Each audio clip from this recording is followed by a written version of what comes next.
Okay, board members, are we ready?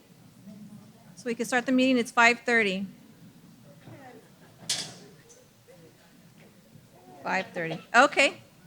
So we do have a quorum. I call the meeting to order. Good evening, everyone. It's great to see you here tonight.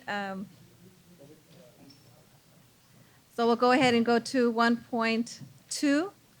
The Pledge of Allegiance will be led by outgoing Ms. Cardinal Kimberly Leonardo. Kimberly is a 2018 graduate of San Bernardino High School. During her reign, she attended more than 75 events and did over 1,000 hours of community service. On September the 15th, at the Sturgis Center of the Performing Arts, Kimberly will crown her successor. Kimberly, please, could you please join us up on the podium for the pledge?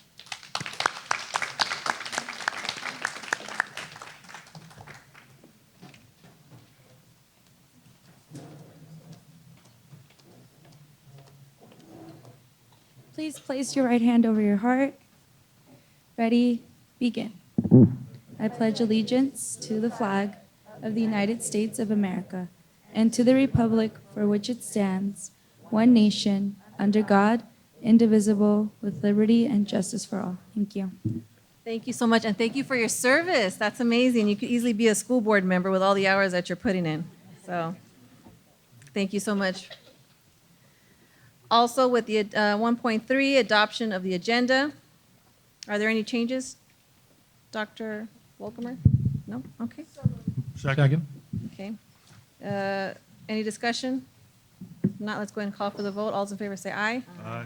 All those opposed say nay. Okay, motion carried. 1.4, inspirational message. I will be doing the inspirational message. And yesterday was Labor Day. And in my message is more on Labor Day, but with pertaining to child labor. And the minimal role in the United States today is one of the most remarkable changes in the social and economic life in the nation in the last 2 centuries. In colonial America, child labor was not a subject of controversy. It was an integral part of the agricultural and handicraft economy. Children not only worked on the family farm, but were often hired out to other farmers. Boys customarily began their apprenticeship in a trade between ages 10 and 14. Both types of child labor declined in the early 19th century, but factory employment provided a new opportunity for children. At least that's what they called it during that time. Ultimately, young women and adult immigrants replaced these children in the textile industry, but child labor continued in other businesses as they were paid lower wages and more tactable and easily managed than adults, and were very difficult for unions to organize. So in 1900s, 18% of all American workers were under the age of 16. But since then, the education reformers of the mid-19th century convinced many of the native-born population that primary school education was a necessity for both personal fulfillment and advancement in the nation.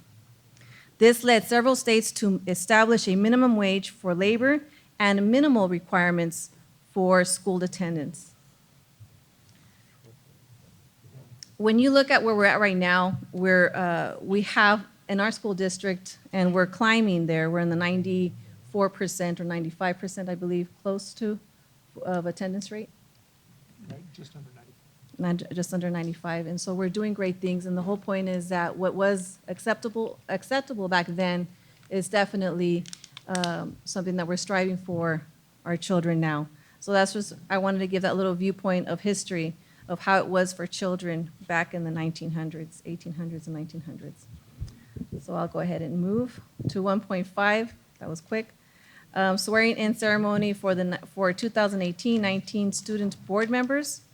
So we will have the board members come up front, but Harold, do you want to speak on this? Yeah, thank you, Madam President. We do have our swearing in of our new board members, student board members this evening. Board, as you know, you took action to start adding student board members back to the dais and to your agenda, and last year, and we've continued with that this year. We have 3 terrific students. And so we're going to ask you to come up and join us as I swear them in, and then we'll ask our 3 students to come up as well. So come on up.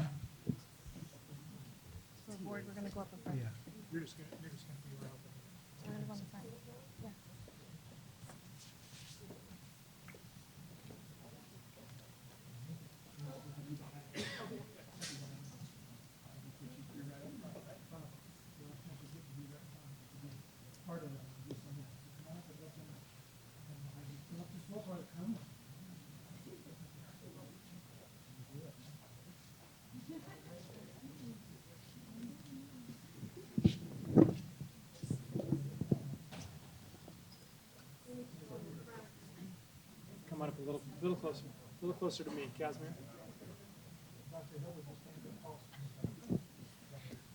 So congratulations, student board members, on being selected. We're going to do your swearing in, which is a very, very special and serious part of becoming a student board member.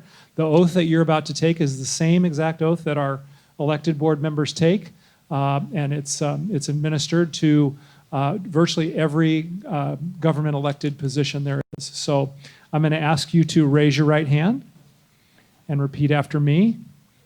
I state your name. Do solemnly swear that I will support and defend the Constitution of the United States and the Constitution of the State of California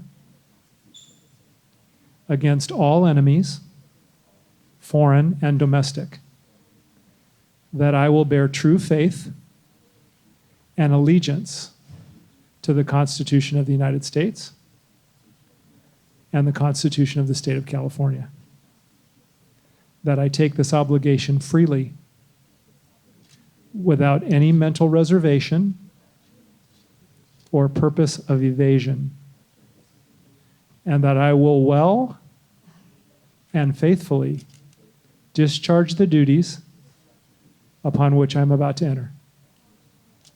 Congratulations, you are duly sworn in. Let's give them a huge round of applause.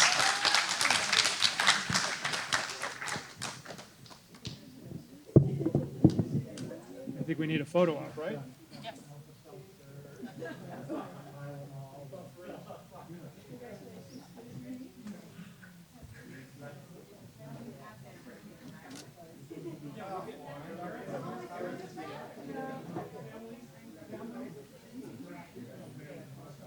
Any of the family members? Families of the student board members join. We ask that you please stand next to your student for the photo op. So I'll stand next to my seat. Yeah. That would be my preference.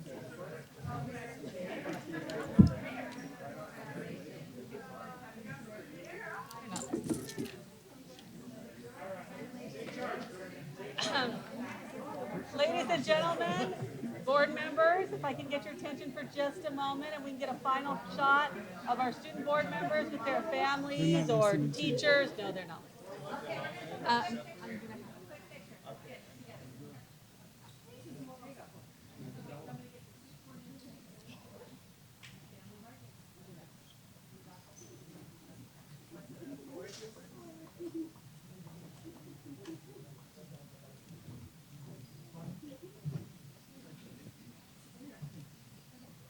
I ask our non-student board members to stand so you're between the other students. There you go. Regular Tiffany and Jamie. Do you want me to? And if your student wants, yes. You want me to, Jim?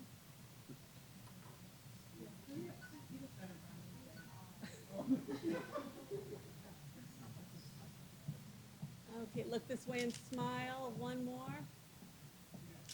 Perfect.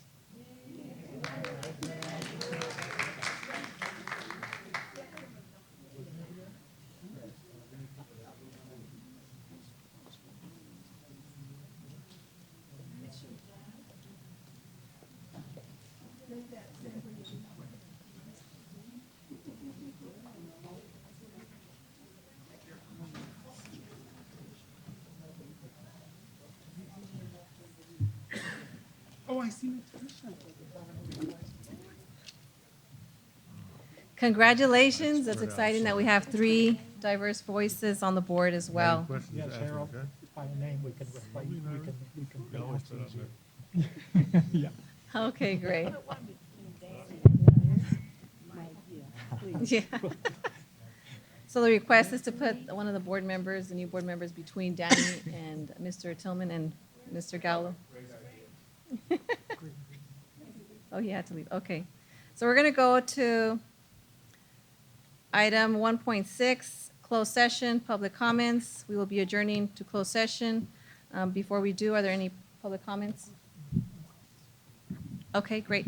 And we will make sure that we're back here by How many minutes are we going to be out for? Let's see. No later than 6:40. All right, thank you. Okay, good evening, everyone. We are back from closed session. I am waiting for one more board member, additional board member.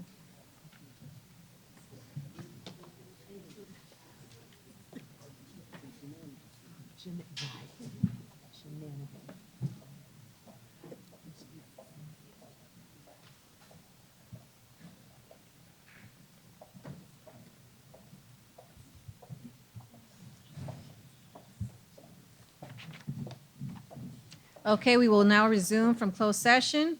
With that, I have an item that needs to be approved or voted on. Be it resolved that the Board of Education approves the appointment of the following employees: Silva Megan, elementary school principal, Kendall Elementary School, effective date, work year, and salary to be determined, funding 035. Can I have a motion? So moved. Okay, any discussion? No, if not, let's go ahead and call for the vote. All those in favor say aye. Aye. All those opposed say nay. Okay, motion carried. And she is here, so if you could stand up, please, and let us congratulate you. Thank you. Thank you for coming tonight. Congratulations. 4.0, special presentation. 4.1, resolution declaring Clean Air Day. I'm going to go ahead and start with Dr. White, if you don't mind coming down this way. Did I do that last time, or should I? You do that every time. You think we Oh, can't read? that's like, you know what, then Works hold on. perfectly fine, Madam President, but Okay, so I can defer Doc- to Mr. Tillman if he would like. That's right. See, I'm passing. So let me just go ahead and start with Miss Rogers, and then head down towards Mr. Gallo, and then Mr. Tillman. Let's see which one you get. Although, Mr. Gallo, are you going to do the resolution 16 de septiembre? Now that you said it for him, yes. Of what? Yes. Yes, 16 Get your de sounder. septiembre 4.2. All right. Okay, let's go ahead. Let's give it to you. You ready? 4.1, resolution declaring a clean air day. Whereas it is vital that San Bernardino City Unified School District protect the health and well-being of children who are the future for our community. And whereas emissions from vehicle idling contribute significantly to air pollution, increase rates of cancer and heart and lung diseases, which adversely affect health, especially for children whose lungs are still developing. Therefore, be it resolved that the San Bernardino City Unified School District declares October 3rd, 2018 as Clean Air Day and encourages all schools and offices to participate in activities that promote clean air for all and raise awareness to the detrimental effects of vehicle idling. So moved. Okay. Any conversation, any discussion? Now let's go ahead and call for the vote. All those in favor say aye.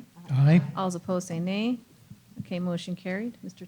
Gallo, are you okay with that? Aye, If not, sure. I can. I think you should let Miss- Dr. Flores read Dr. that. Flores, No, we don't. We don't need to Fine, stay I on. Are you don't okay? care. Dr. Are you okay? Flores, You wanna do want to it? do it, Dr. Flores? No. you want to try it? I don't mind.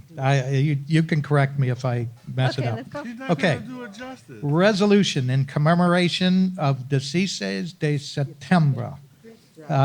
Whereas the 16th of September is an important day in the history of Mexico that marked the anniversary of the issuance of the Grito de Dolores, Yes. in which Father Miguel Hidalgo defined Spain and called for freedom and justice for the common man. And whereas the date of historical significance for Mexican people and others of Latin American ancestry is celebrated by many members of this community, including students of the San Bernardino City Unified School District. Therefore, be it resolved that the Board of Education of the San Bernardino City Unified School District duly notes the celebration of the 16 de Septembre. Yes, that's At good. the- Septiembre. What do you call it? Septiembre? Septiembre. Okay. Septiembre. Some. And directs appropriate activities for its observance take place in the schools of the district. So moved. Second. Okay, great job. Okay, any discussion? Now let's go ahead and call. 16 de septiembre. Okay. Okay, let's call for the vote. All those in favor say aye. We voted already. Yeah, Oh, we did? all in favor. Okay, there we go. You guys are fast. Just bypassed me, I You guess. I didn't say hear it. that part, right? Okay, muy bien. Muy bien, muy bien. 4.3, resolution in recognition of Native American Day. Mr. Tillman. Resolution in recognition of Native American Day, whereas the Southern California region was home to many generations of Native peoples with distinct cultures and traditions that bound them to the earth and its inhabitants. And whereas September 28, 2018 is Native American Day, a day celebrated in California for many years by its 107 federally recognized Indian tribes. And whereas educational leaders throughout the region are encouraged to involve themselves and their schools in a statewide focus on improving the education provided to our children about the local indigenous tribes of Southern California.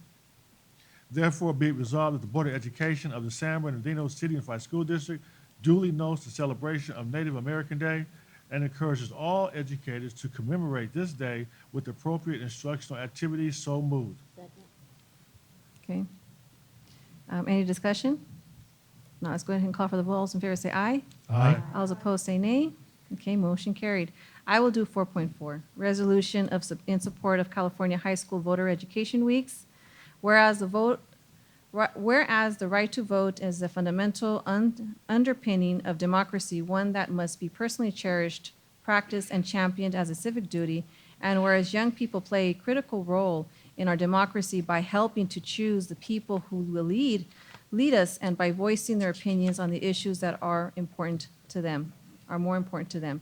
And whereas California now has an online tool that allows eligible 16 and 17-year-olds to pre-register to vote and then automatically become active voters once they turn 18. And by reaching out early and often to students, we can help them develop a strong and lasting appreciation for the value of voting.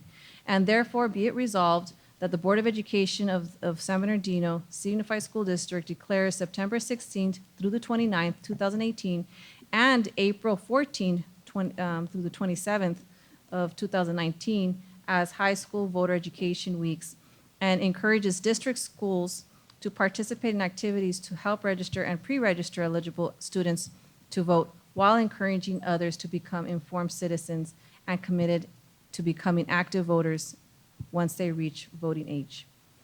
So I'm asking for a motion. Okay, any discussion? Now let's go ahead and call for the vote. All those in favor say aye.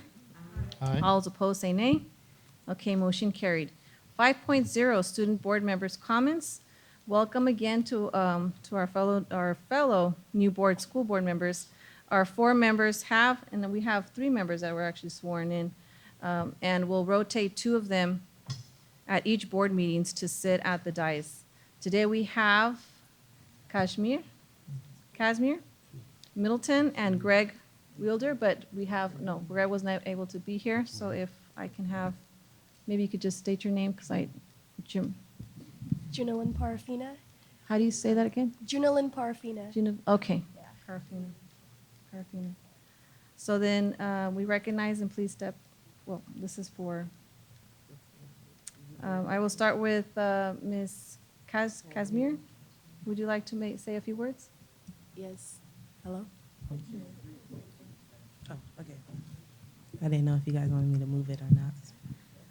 I just want to say thank you for the opportunity that you guys have given me, and I promise to give all my dedication to being a student board member and making you guys proud. And I'm just excited for this new year and getting to know all of you individuals personally and on a professional level too. And thank you. Atta girl. And we welcome you to the board. You can state you. So I want to introduce myself. My name is Junalyn Parafina. I go to San Bernardino High School. No, sorry. I go to San Bernardino High School. I am the school's Cardinal City Mayor and also a Miss Cardinal contestant. So if any of you guys are interested in going to Miss Cardinal on September 15th at the Sturgis Theater from 6 p.m. to 8 p.m., you can buy tickets from me.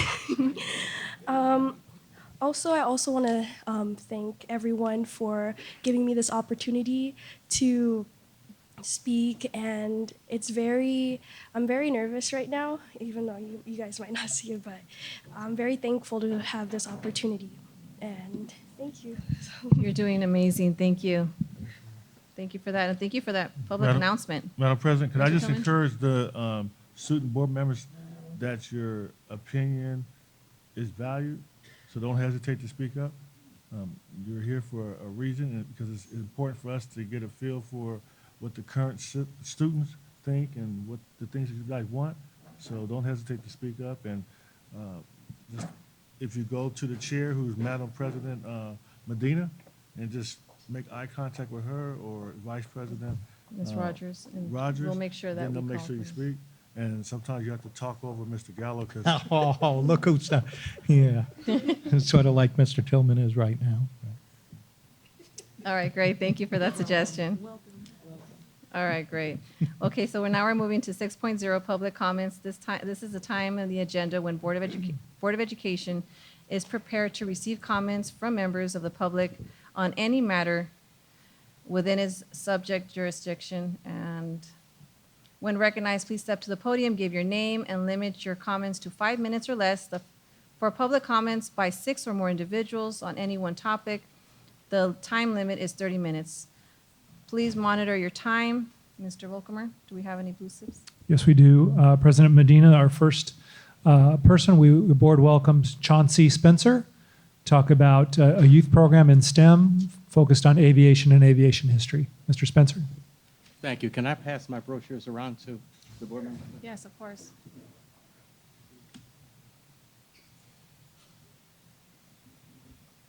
Again, thank you for allowing me to speak. I have history in San Bernardino. I'm putting the programs on now. We're working in Compton, California. This happened to be my father. So my father happened to be San Bernardino High School's first security officer, and he was honored with the 50-year anniversary of the class of '67. He happens to also be the first Tuskegee Airman to integrate African Americans into aviation by meeting with Harry Truman when he was a junior senator in 1939. So I'm carrying his legacy. I brought one of the products of aviation. MacArthur started with our program at 7 years old. He's now 23 years old. He's the manager of our airport. He's a pilot. He's also an aviation mechanic. So what I'd like to do here, I've already spoken with the principal at San Bernardino High School, and she has given me her support. Talking now with the ROTC chief to see about having 50 students come to Compton, to tomorrow's Aeronautical Museum. The museum has at least 5 history makers in there. One was Jonathan Strickland. At 14 years old, he flew over to Seattle and over to Canada and came back with 2 pilot licenses at 14 years old. He has a rotary pilot license. He has a fixed wing pilot license. He's now 26 years old. He lives in Anchorage, Alaska. He came from Compton, California. He's a chief pilot for UPS. He flies cargo between China, Dubai, and India. And so these are just kids that come out of regular, ordinary communities like San Bernardino. So I was educated in San Bernardino. I came here in 1956, sort of telling my age, and I went to Harding Elementary School. I haven't been back here for 40 plus years, and I see that Harding's not there. I also went to Curtis Junior High School when it was a junior high school. I was also in the first busing in California in the early 1960s. So I think it's my job to come back to the communities that helped me stand as I do today and to reach back and give to other young people the same opportunity. So to the school board, what I'm asking is I'm asking for you to consider all of your schools, not only high schools, middle schools, elementary schools. I think children can be molded more from the 3rd to the 6th grade than they can as they get older because they become their own person. But I think that we can sort of help them along to be those people to give back to their community by working with STEM. So we operate off of science, technology, engineering, and math. We use aviation as the magnet, and we use the Tuskegee Airmen as people that overcame racial barriers. And America, I think, needs help on that. And so I'm here as one person. I believe my name is Chauncey Spencer.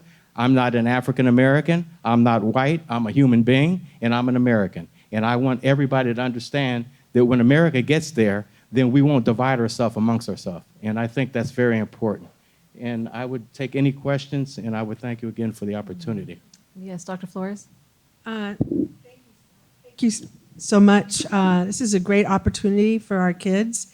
And I was just like, I mean, I think all our kids should do this, you know, especially historically. And I really thank you for coming back to your community and providing this opportunity for our kids, all kids. Yes, ma'am. And so my question is, what is the cost for 50 kids? $10 a child. That's it? That's it. $10 a child. We have an interactive museum. We have And the bus? And the bus, yeah. And according to the principal from San Bernardino High School, would be approximately $400. So it would be only $10 per child. Yes, ma'am. And we would, our schools would schedule with you. Yes. Uh-huh. And I'd like to also add on to that I'm doing this program. I've been doing this for 20 years. So I live in Detroit. And so I work with the Detroit schools. I'm funded through No Child Left Behind and the Kellogg's Foundation. So I worked with kids from the 3rd grade to the 6th grade that were disruptive in the classrooms. And I took the radio airplane as their toy, but also it was a tool because they had to learn how to build that airplane. They had to name all the parts. They learned public speaking. They learned how to do presentations, and they learned how to fly the airplane. So what kind of curriculum do you offer? What kind of experiences do they get? Do they just go once? No, this is to take them all the way. If they want to be pilots, this will take them right into becoming pilots. And all the way, we also have a commercial program. So this will take kids, there's 200 fields in aviation. So you might want to be an airport manager. You may want to be a FAA inspector. You may want to be a traffic controller. So we introduce them to areas that disadvantaged youth of all ethnic groups, of all areas, that haven't had a chance to see that there's a whole world out there waiting for them. And so what we do is when the first visit is a 4-hour visit at the museum, it's an interactive visit. So we have F-16 simulators. They actually sit in them. They fly around. They're not the real F-16s, but they're the F-16s. And so we gear it. So we teach World War II aviation. We teach the Korean War. We teach the Vietnam War. So we can change the scenes to whatever that lesson's going to be. We also have a rocket laboratory. So we're supported partially by SpaceX. So we're building a liquid methane rocket. We're using kids from Compton High School and Centennial High School, competing with the universities for the $1 million scholarship grant that will be launching off in May of 2019 at the Mojave Desert. That's great. All right, well, Thank you. Thank you so much. Thank I you. really like that you have 200 job positions. Yes, ma'am. And so we don't know about it. I don't even know. And it would be great for our kids to know And what all we their could try options. doing is probably bringing this. And before I step down, I would like to invite you all to come and do an exploratory visit, or to whomever would like to come to see that what I'm selling is real. She has a question. Okay, sure. Yeah, go ahead. Thank you. I really don't have a question, Mr. Spencer. I had an opportunity to meet with you thanks to Charlie Seymour. Okay, and I just want to say thank you for coming back. You gave a lot of information, but your tie-in then was at Aurora Valley High School. But we're glad to see you back, and thanks. And thank you for the legacy of your father. Thank you. Francis Rice talked about him often. Thank All you, right. Ms. Hill. And Thank Charles you. Seymour, I don't know if they know, but Charles Seymour has done quite a bit here. As a matter of fact, Charles Quite a Seymour bit. is part of our program when he was alive. And we had one of the first pilots, Kenny Roy, who lives over in Dubai, now retired with 10 years service in the Air Force. And he used to fly here from Compton and pick him up when he got his license in his 172 Cessna and fly Charlie Seymour back and forth. All So right. thank you. Thank you, Mr. Spencer. You gave Thank me a you. lot of information. If you want it back, let me know, because right. I still have it about your dad and his No, involvement no. with Tuskegee Airmen. That is yours to keep, please. Thank All you right, so great. much. Thank you. And I think we just spent a great amount of time. Thank you for that information. And we'll definitely, maybe if we have any more questions, we'll definitely request some more information. Thank you for Thank you, sharing. Madam President. I appreciate it. Okay, great. Thank- But let's try to be quick because I know that Yeah. we're trying to move forward. Ask Dr. Volkemer to please, I don't know how you get the information out to all our schools, but somehow, provide that information for them. We'll definitely make sure it gets Yeah. disseminated. Okay. All right, thank you. You're very welcome. Thank you, Mr. Spencer, for the work you're doing. Next, the board welcomes Trayvon Martin from CSBA.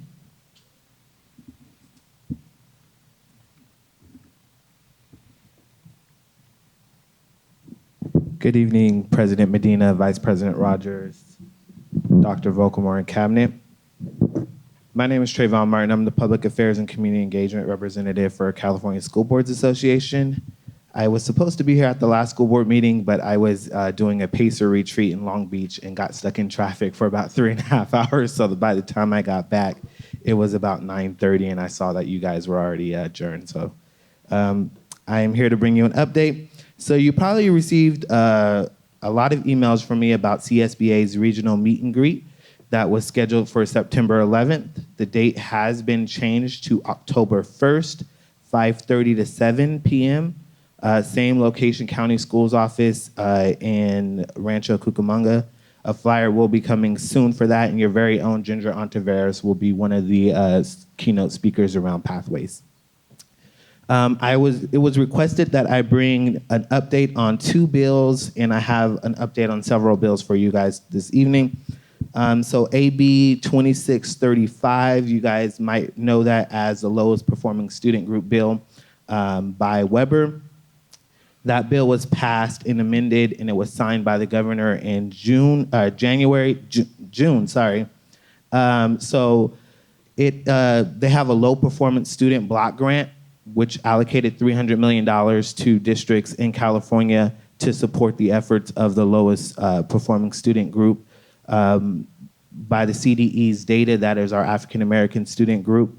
So there is a way to apply for the grant. An LEA, which is a district, must develop a plan describing how the funds will be used to increase services for eligible students. And that plan must be submitted to the Superintendent of Public Instruction by March 1st of 2019 for the districts to qualify to receive some of those grant monies. AB 276, the Charter School Transparency Bill, was placed in inactive file and will most likely not be heard by Friday's deadline to send to the governor for his signature. SB 328, Portofino's pupil attendance school start bill did pass the assembly floor with a 41-30 vote. It was sent to the governor. CSBA, as you know, opposes this bill, not because late start is not a good thing, but because all of you guys at the dais here can make that decision tonight if you would like. And you do not need the state to mandate you to start your middle school and high schools later than 8:30. So CSBA is pressuring the governor not to sign the bill, so we'll see what happens with that. AB 951, known as the Pathway to College Act, was passed on Tuesday by the Senate, and it was sent over to the governor. This bill allows for students in 11th and 12th grade to take the SAT or CSTs instead of taking the Smarter Balance test or the CAS test in 11th grade, so that they have access to college. A lot of times parents can't afford taking the CSTs, or it's on the weekend and students don't make it, so that is a good thing. AB 2772, Ms. Rogers, you requested me to bring this update to you regarding the Ethnic Studies Bill.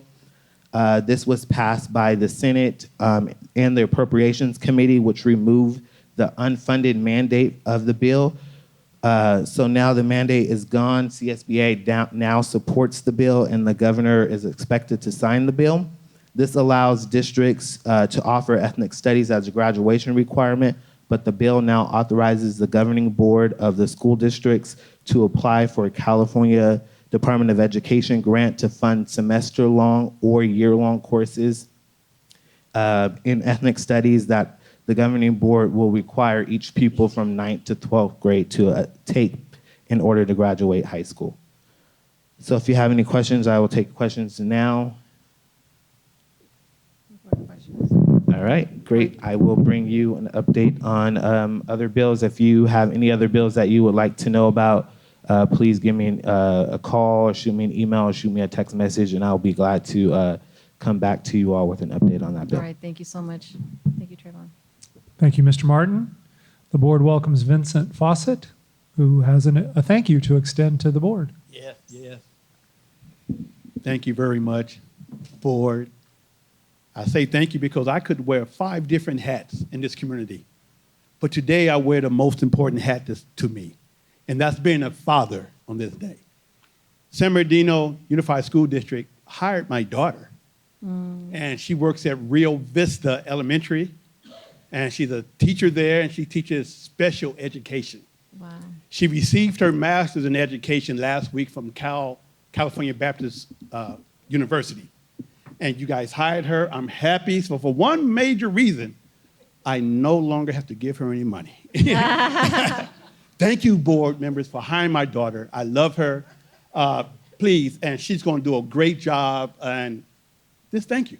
Thank you very much. Of course, and thank you for raising a wonderful daughter that will share her services here in the district for our students. Do you have any other daughters that are going to become teachers, Mr. Fawcett, by any chance? We're always looking for good talent. Thank you. Okay, great. Any other board comments? That Any concludes other board public comments. Okay. Madam President, I wanted to tell him, you think she's not going to ask you for more money, but let me tell you, I have a daughter that's a teacher, and they come back now and then. Thank you for sharing that. 7.0, we have student achievement. 7.1, community report card. Dr. Volkemer. Thank you, President Medina. As Mrs. Bardier comes up to take her seat at the presentation table, just want to frame what we're going to talk about this evening. Several months ago, Board Member Rogers requested the creation of a community report card, and the board supported that request. So we've been brainstorming and putting our heads together in terms of what that might look like, what shape, what format it might take. And so tonight we're going to bring you our preliminary thoughts and ideas regarding this project. Linda Bardier, our Director of Communications and Community Relations, will take you through our thinking and several options related to format. We'll give you a few minutes to tinker with what she's brought, and we really, our primary objective this evening is to get feedback from you in terms of what that community report card might look like. And so if we have do we have the PowerPoint queued up? If we can go to the next slide. Thank you so much. So what we really tried to do is two things before I turn it over to Mrs. Bardier. And what we heard from you loud and clear is we want to focus on transparency. We want to be completely open and honest with our community about what our successes are and what our opportunities for improvement are. And so while we'll be restricted by space in terms of paper, we do want to be absolutely transparent with the community. We're also going to try to balance that with utility, meaning we want whatever document you decide you want, or any combination of documents. It doesn't just have to be one form. We want it to be user-friendly and easy to understand. We want to give enough information to be useful to members of the community, but we always want to give the opportunity for them to dig deeper if they want to. And so you'll see that throughout the presentation tonight. Just one word of caution. Please try not to get caught up on the data itself. Tonight is not about a particular data discussion. You're going to see a lot of data pieces and a lot of data points. It's really not if you want to discuss it, of course we could, but that's really not our objective this evening. Our objective is to give you a look at the format. We will be bringing back, as we do throughout each year, a KPI presentation on all of our major KPIs month by month. If you look on your upcoming board agendas, they're all listed already for the year in terms of our KPIs. They're calendared. So with that, in terms of focus on transparency and balance with utility, I'm going to turn it over to Linda. Can I ask you a question? Sure. And you said this originated with Mrs. Rogers, so I just want to get a feel for, when you say community report card, is the report card telling the community, is the report card from who? Is the report card from the community to us or from the district to? And the name can be changed, I imagine. Doesn't Sure. have to necessarily stay. I'm trying to figure out when you say community report card, is the district giving a report card of themselves? Is the community judging us, or what we think who's measuring who? And I guess, and the reason being so that is it going to be so people can pick certain schools they want to go to, or what's the ultimate purpose in the end? So if you're asking me the question, so the community, oftentimes we don't know where we are, where our results are till later. So internally, from my perspective, it's also allowing the district to look at things much sooner as we're making adjustments, but it's also to be transparent to the community to see where we're doing. We had this discussion, I think, about a year ago, and oftentimes we don't know whether we're doing good or bad based on the fact that we're graduating people, but that's great and wonderful. But where are our deficits? When we sit here as board members, we'll always ask, how are the African American students? How is this student doing? How, you know what I'm saying? And so that's us having the discussion, but everyone doesn't get to see that or have a place to go and actually see it. And if you go to the state website, it's too complicated. But if we're looking at us, which is what we know we can fix or make adjustments to San Bernardino, that's what we're wanting to look at and look at our indicators and see what we need to adjust. So that was my perspective at that time. Okay, thank you. And actually, that's the perspective we took as we started to build this. Linda? Well, good evening, and thank you for allowing me an opportunity to share what the goal of the community report card is.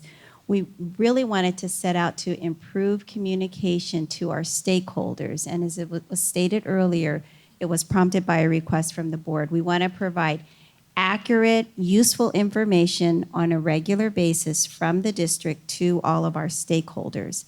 And as you know, a student report card, the one that gets sent home with the students periodically, that is a summary of where they are at a specific point in time. So we are going to be working on creating our own report card to give the community a little snapshot of where we're at. It's, as a student report card doesn't contain every quiz and assignment and test, our district report card isn't going to have that much detail as well. It's just going to be a summary. Now, when a parent wants more information, they can go on Aries or go into an electronic grade book to see those detailed information. And so we're looking at creating a report card that would come out in October that would be more of a district report card for the 2017-2018 school year. And that would contain our summative information, and we would use that report card for upcoming KPI presentations. And then the idea is the report cards that come out in February and June, they will be more along the line of a progress report, and they would contain your information, our local indicators information, such as our progress, getting our students to reach the A through G requirements, the D's and F's report, and information such as that. So what we're going to share this evening are a couple of different formats, because we know that we can't fit all of the information into every single bit of information that the district has into an easy format. So you'll have a chance in just a moment to look through four samples actually. We have a pocket guide, something that would be very basic and easy to take with you, would have the most basic information. We'll have a brochure that has a little more depth, a single-page flyer, and then a two-page fold-out. So we're going to pass these samples around for you to take a look at, because it is our desire to make sure that what we create that will be shared in October during the KPI presentation, we want to make sure that we've designed something that's going to fit the needs that the board has and that will be easy to communicate to all segments of our community. So I'll ask that you just take a moment and look at those samples and talk among yourselves. And again, I'll remind you, we can go from just a general overview of information, a pocket guide that could be available in your lapel pocket, into something more detailed like a single-page flyer, or the two-page fold-out, which is more of a highlight on district accomplishments that will contain just a small amount of KPI information. Do we have any board comments on these as you're reviewing them? Yes, Mr. Gallo. Yeah, maybe we need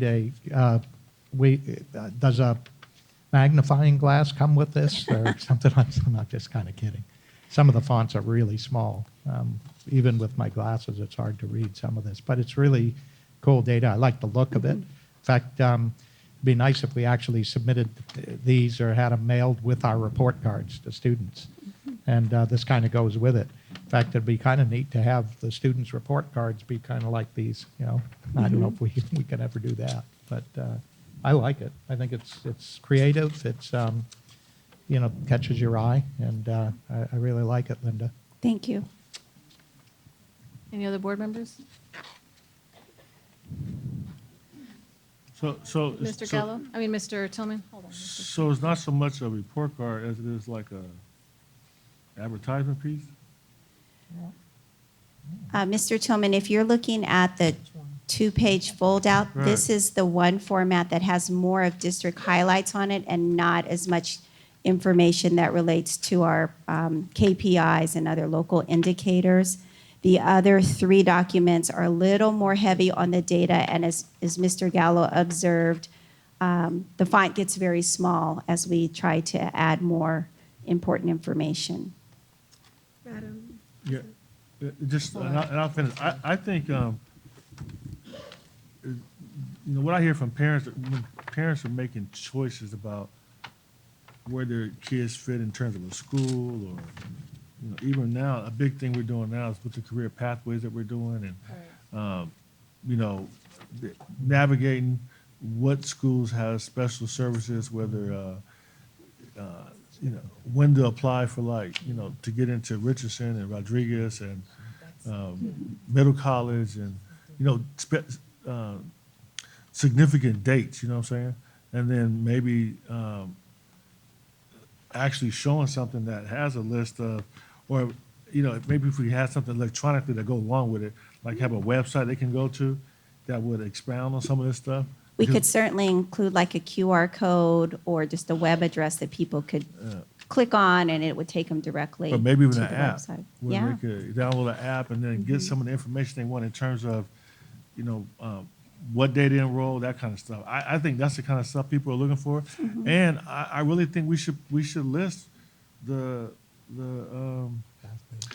performance of the schools and the special stuff that the schools offer to give parents choice of when they decide where they want their kids to go. You know, they can look at something to determine which one of the schools they want their kids to go to. And I agree with you, Dan. I think that is the dashboard that they're building, the one to be able to reference to on the web. But again, and that's the, you know, to pick and choose and do those things. But a lot of times we don't. Is this on? A lot of times we're not looking at what the end game is until the end. And so if this is a way to pay attention to where we are, just like with our students, and I use that same analogy, it's just that simple. We know when we see the quarter grades, we're going to know immediately, you know, where we're at. And it's the same thing for us as a district. We're doing some great things, but we need to also look at what we're not doing so well. And we always draw back to the D's and F's, and that's wherever that comes about, we have to highlight that. To me, it's very important that we're looking at the bad as well as we're looking at the great. But when students are struggling in certain areas, the report card, the district, to me, I won't pull back on this, needs to give a report of where they are versus at the end, and we highlight, just like you said, one of these highlight more of those great and wonderful things, but we also have some things we need to always be looking at until the end of the year, because the great things will look as though they're outweighing the bad, but when we look at certain things that's been happening since the beginning, you know, we gotta pay attention. And I guess that's why I asked the question. That's two different- Are we looking for an advertising piece? Are you looking for something that is in one place of indicators showing where we're doing good, but also where areas we need It to would be improve? both. Because we don't have anything on here It would be, showing. it would be areas we need- both. It would be both, because that, once we see the big indicator, it's coming down, it's mimicking what the gigantic dashboard looks like for the state. So we can drill into those, but they have to be parent-friendly. Yes. They have to be parent-friendly. And then I'm going to go to Dr. Flores and then Mr. Gallo, but then I also want to recognize that Mr. Volkemer also has a comment to address. I just wanted to say I would like to study this a little bit more, because just to respond, I mean, I can respond, but I would like to look at it. But I want to reiterate what Mr. Tillman and Mrs. Rogers said about getting down to the nitty-gritty. This is all nice because it's averages, but, you know, how are our kids doing in math? You know? Okay, the reclassification rate is high. Okay, but what are the growth points? We have a new tool, elevation, that could give us indications of EL's growth. Our African American kids are doing pathetically in math, 14%. That's terrible. That's actually criminal. And so, you know, Ms. Rogers, when you say growth, yeah, where are they when they start? Where are they in the middle? And where are they at the end? And where are the places that, you know, that we have to improve? And math is one area. I mean, we're doing well in other areas. Language arts, we're not doing so well in our language arts. Our high school kids, okay, so they're graduating, but how many of them really are completing A through G? Exactly. You know, I mean, we don't have those data. So I would want to, and that will help everybody. It will help the kids, it will help the teachers, it'll, you know, it will help everyone so that they know we mean business. So, thank you. And then Mr. Gallo was going to comment, but before he comments, I do want to give credit to the district because they have presented, when I would go to different meetings, I would take with me some of the data points that they had, similar to these ones, and that way the community would see where our growth are, just to let you know that they do have something out there. Then Mr. Gallo? Yes, and I think this is just part of an overall strategy that I think is great, and we're starting to build on that strategy. So I want to encourage the district in what you're doing here. I think these are great pieces, and like some of the things Mr. Tillman mentioned about what opportunities are available at what schools and things, these are things that we have already discussed about part of our new enrollment center, that we would do it, and I'm sure the material will be well integrated and kind of portrayed in these fashions, and then along with the detailed data that Barbara has brought up in getting the very, very intricate numbers by school, by classroom, by all of this stuff. So I mean, I see this just as a building block as to where we're going, and I think I agree, probably the best way to have it all contained is in some kind of a dashboard, website, et cetera. I'm hoping our dashboard could actually have things that we actually add things to, and maybe even integrated as part of our, the system that students access, and have a number of things. What is that one called? The ones our kids Aries. access in Aries. That's integrated Aries into portal. this, along with bus requirements, lunch needs, and all of it. I mean, I just see this as part of a whole toolbox development effort, and they would be able to gain access to all of the levels of activity that I think we're hearing here, and then these formats are kind of neat that you could, just remind people and have at the bottom, hey, here's the website where you can get any details or look at any school site and blah blah blah blah. That would be all I would do is use this as maybe the mailers as a marketing tool to access other data points and things. So I think it's a great job, you guys. Okay, and before we go to Mr. Tillman, Dr. Hill?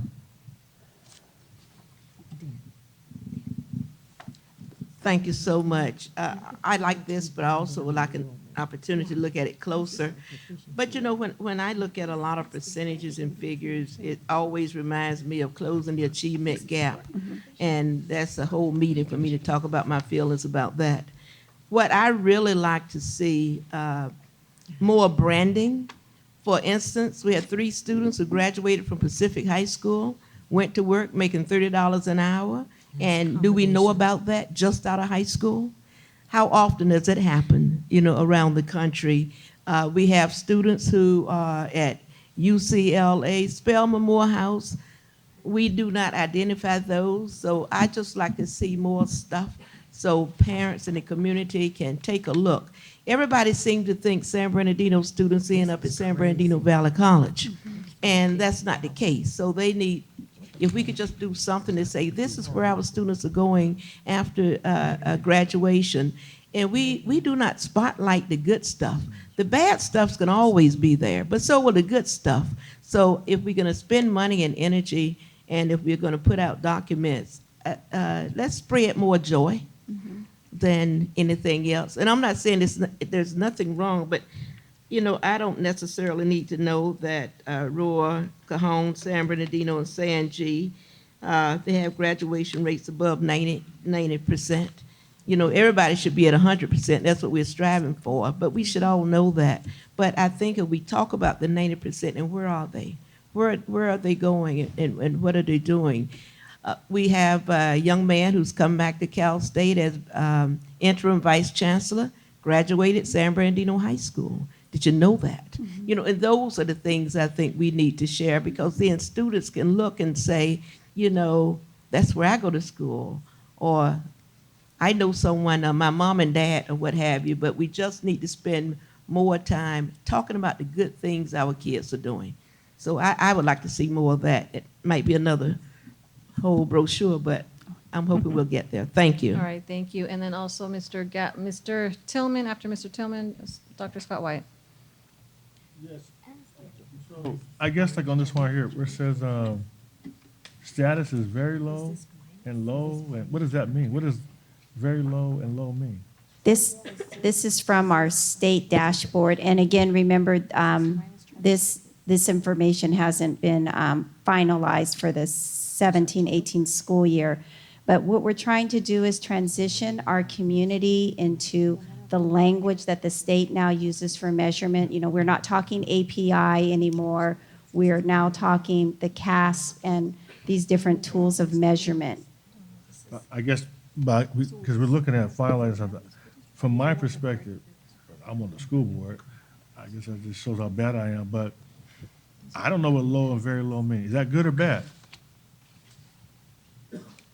I'm sorry, I didn't hear that.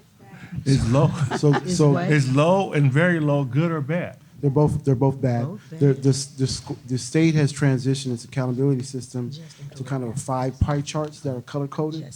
And what this is an attempt to do is to switch our language from proficient to actually looking and reporting our data to our community that's aligned to the state accountability system. So when you go on the San Bernardino Center Unified on the CDE website, you'll see these 5 different color charts. There's 5 of them that they go from very low, low, meets, exceeds, and so on and so forth. And the color coding represents the number of slices in the pie. And so the thought here was to align what our community sees to what they would see on the state website. And this is just one sample. The board, this is why we're asking feedback on what you want. And I think it's a great discussion because I think Dr. Hill brought up a good point. You know, we have to decide what we want to do and the message we want to put out. I had a discussion, you know, when I was running for mayor, and I told somebody that our district students should never be compared to the students in San Marino. And they said, why not? Our kids can do just as well as the kids in San Marino. Yeah, you can, but you don't have 10 people getting shot in a crap game in San Marino. So those students don't have to deal with those type of issues. Those are real issues. And those issues impact and require more resources to mitigate those circumstances. And it's unfair to the students, to the residents, to the teachers, to the administrators, to pretend like we're in the same environment as everyone else. We're not. Now, I'm happy to be in San Bernardino, and I'm actually happy that we can service students that are lower socioeconomic, because we know we give them the tools to climb out of that, and they could become the generation to be successful. You know, we're doing Black Future Leaders right now. We got 30 kids there. I went and picked up a family this weekend, and the family, they are in between homes right now. But the daughter's in the program because she has a 3.0 GPA. Sister has a 4-point-something GPA, about ready to graduate from this school.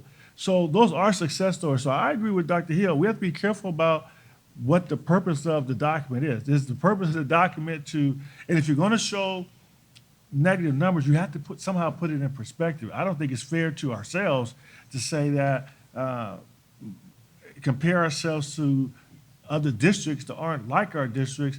I don't know how that's a good thing. But that's why I did say, I think when parents look for something, if you want to give something to parents, then tell parents where they can go and get the type of services they want. Show parents where the results are at different sites. Don't hide it. Because a parent might want to make the effort to take their kid to a school where it maybe has the IB program or has a music program or has better results with EL or better results with reclassification. I think those numbers should be clear because I think our district schools should be in the business of competing with each other. I think friendly competition is a good thing. So by giving enough information so that, number one, parents can look at it and decide what's best for their kids, and give parents access to all the beautiful programs we have. You know, we have a program for everything, but the parents don't know about it. And I think that's more important than anything is creating something that makes it a little bit easier for them to say, you know, I didn't know you had that program, and I want to enroll my kid in that program. So All right. I think it's important. Even if we just said, for instance, all our schools don't have caps. Right. All our schools don't have caps in the morning.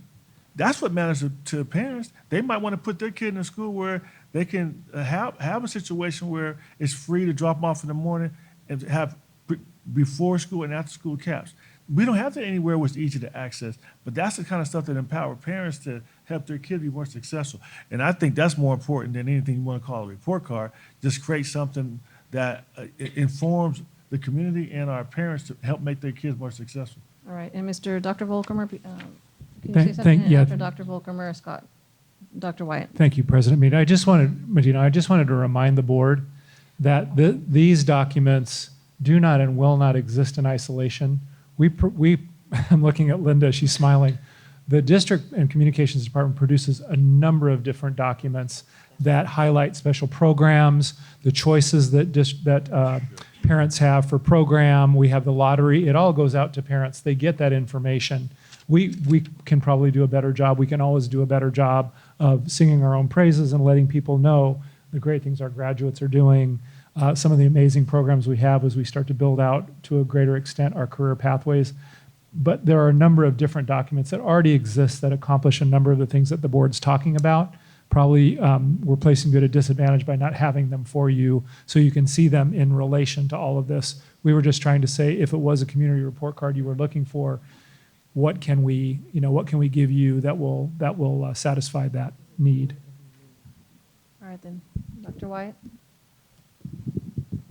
Thank you, Madam President, and Ms. Bernardino, thank you to you and your folks for these lovely report cards and district results. Great examples for us to look at. Just a couple things that stood out to me when I was looking at that and listening to my colleagues up here. You know, it's called a community report card. And when I read that, I feel like I'm the community being graded. I don't know, that's just kind of, and I'm like, I don't know how that really feels because it's not necessarily a report card of our community, but of our district. Okay. So I like the district results. We had that on another one of the examples. So just immediate, impression when I look at it, first thing I see. Along with a number of my colleagues, I really do like the symbols and icons that align with the California dashboard because it is going to be very new to our parents. I mean, it's very new to many of us as well. And, I work in the education field, and I'm still learning the dashboard and what this means and what that means. So, Mr. Tillman made a great example. What does low or very low mean, right? I mean, to us, we really don't know what that means. So maybe a little bit of an education there too, informing our parents, helping them understand what the new dashboard is, because before API it was really easy, we're over 700, we're over 800. That was pretty easy to interpret if you're doing okay. This is going to be a lot more complex in regards to how we interpret our successes in our areas of need that we have to improve in. But I'm glad that you incorporated that because it helps us understand as board members, as district staff, this is where we're at. And maybe this is an area we're doing well, and this is an area that obviously we need improvement in. But just to help our parents and, again, our community understand what these icons mean. But and I like that some of it is data that we're going to be held accountable for, and others are internal data sets that we have created, such as the positive citations, student citations, family engagement. I like that that's on there. Some of these I think still may be on the dashboard as well. So, but others that aren't necessarily there, but it's kind of a bigger global snapshot of what we do. And along with some other folks have said here, I'm not always big on just everything being great, but also to look at areas that we seriously need to consider dedicating more resources to and time and effort to improve those areas that have. So, thank you. Thank you. Okay, great. And I also want to ask board members, student board members, if they have any comments as well or questions.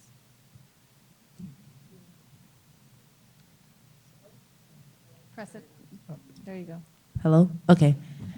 I just like the whole idea and stuff because I never would have thought of like, oh, a community report card. So I just feel like this is a good opportunity for our community because we could see like how all the schools are doing because basically when you live out here, you basically focus on the schools that you go to. You never think about what's going on really in your community like that. So I feel like this is a good opportunity for us. Thank you. Thank you.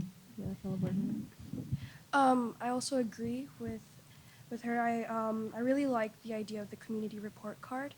I also think that we should also have students aware of this, of the statistics and everything, because you know if they're aware, then that will help them improve more. It's like I think that if each school had their own report, like how they're doing, and I think they already do, but if we have our students more aware of what they how they're doing overall as a class, then I think that's a really good thing that we could do.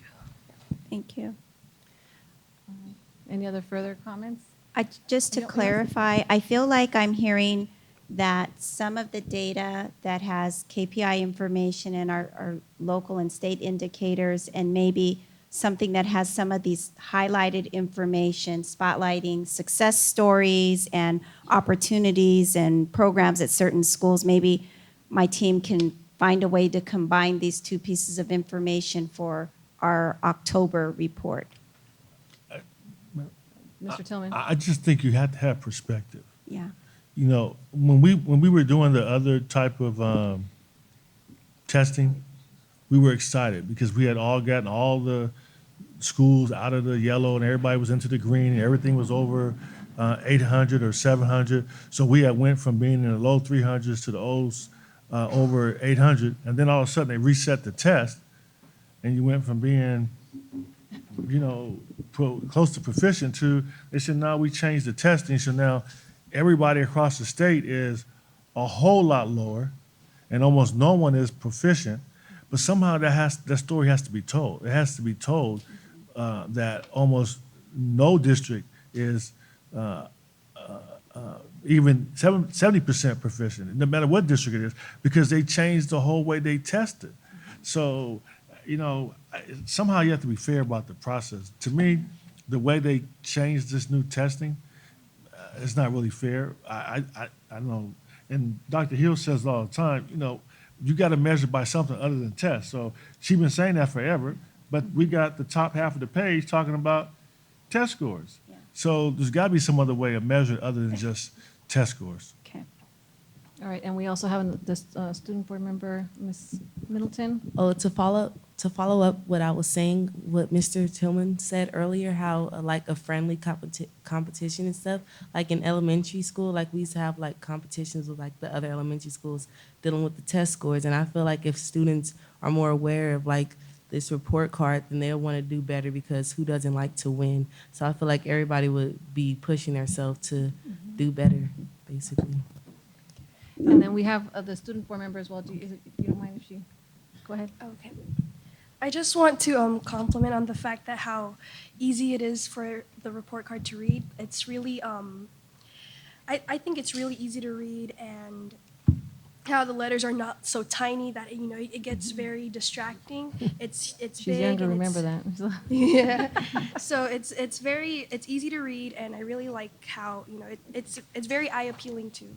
All right, thank you. And then Dr. Flores, thank you for that. Well, I just wanted to comment on what Mr. Tillman said about, how to report the CASP tests. Well, right now we're using colors, but we can also use proficient, advanced, below, right? What are the categories? I don't remember what all the categories are. Pardon me? Yeah, we can report the percentage of students that are proficient. The state is actually, Right. and you're going to hear more about this Right. at the next and who's KPI, advanced, and KPI what are presentation. the categories? I forget what the Where's categories are. Barbara when we need her? Yeah, far below basic, proficient, and then advanced, right. We can do that. And so that we could see where our kids are. I also, when you said, Casimir, about friendly competition, we just invested a lot of money on Footsteps to Brilliance. And so our schools can compete, you know, how many words they've read, how many books they've read, and, you know, so forth. So that would be a very healthy competition for us to report in terms of Footsteps to Brilliance, and and that would be reading. You know, how many books have they read? Well, and then we could also compete with Rialto. We could compete with Moreno Valley. We can, you know, as a district, in terms of how many, you know, I think they're going to hit 1 billion words. So anyway, All right. go ahead. Thank you. All right, thank you. I think, just one more last thing? Ms. Rogers? So I just want to say, again, thank you, Linda, for putting this together, because you and your team do a great job. And there are many, many reports. You know, we're just now looking at this perspective of a lot of things that are out there. I mean, if we had to name all the pathways, we don't even know them unless we have your pamphlet with us, and I do carry those with me. And so what I think is, from all of these that you put together, it is probably a combination of a piece here, a piece there, and just trying to narrow that down. I think, too, I just wanted to comment again on when we said the community report card. I think we mentioned this the first time as well.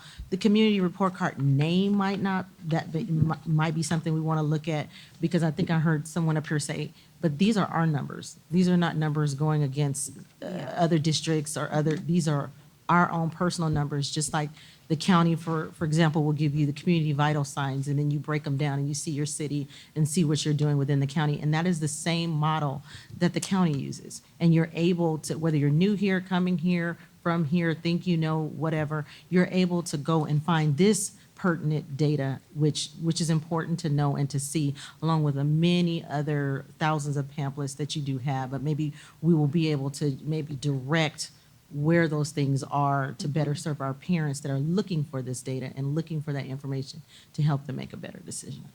Okay. All right, thank you. And then Dr. Harold Volkemer? Thank you, President Medina. First of all, I want to say thank you very much to Linda Bardier and her terrific staff for putting all of this work together. Board, thank you for the feedback. That's what we were looking for. If you want to give us further feedback, because some of you said I'd like to take a little bit more time and go through a little bit more in-depth and review, if we could put you on a timeline, if we're going to get this out to the community in October, and that's what we're shooting for, if you could give that to us, get that directly to Mrs. Bardier's office in the next 2 weeks, then I think we could still meet in October, probably late October, but October deadline. Is that doable? Thank you, Linda. And there was one other thing I wanted to say. Oh, and then the other thing I was thinking of, would it be helpful to the board, not necessarily to do a presentation or a workshop or anything, but if we just put a table over to the side at one board meeting and put a display of all the different brochures and all the different communications that we send to board, just so you can look at them, and then you can give us, oh, we'd probably need a couple of different tables, wouldn't we, Linda? But then you can see it in context and say, yeah, we really do send a lot of things in written form and in electronic form as well. So we'll do that for you. Thank you. And actually, we should have that every board meeting, just so that individuals who come and visit us wants to see. We should have that. We're trying to market ourselves as well, and trying to have more students and more parents be proud and get involved. Madam Mr. President. Tillman? So, Mrs. Rogers, out of the 3 that we got tonight, which one do you prefer? I don't prefer just one, because there's information on one that's not on another. But the biggest thing is to make it user friendly. I'm not big on having pages and pages of the wonderful things that are going on. That's great. I want those there, but then we gotta be able to look at this and say, did we take up 3 pages of the accolades versus showing the deep dive of the information of where we need to make our improvements? So all of them together, we saw something great in each one, but not just one. I couldn't tell you that fits that description right now. I mean, I like anything pocket, because I usually keep that, but this doesn't have I guess, my real concern, we were talking about doing this, I heard you saying you're doing this in October. So. You might not be able to make that. So on this document, the one that says, this one here, the trifold one. Mm-hmm. So when I send this out, what is the purpose of me sending this out? I think the student board members kind of weighed in a little bit better and answered that part of that question.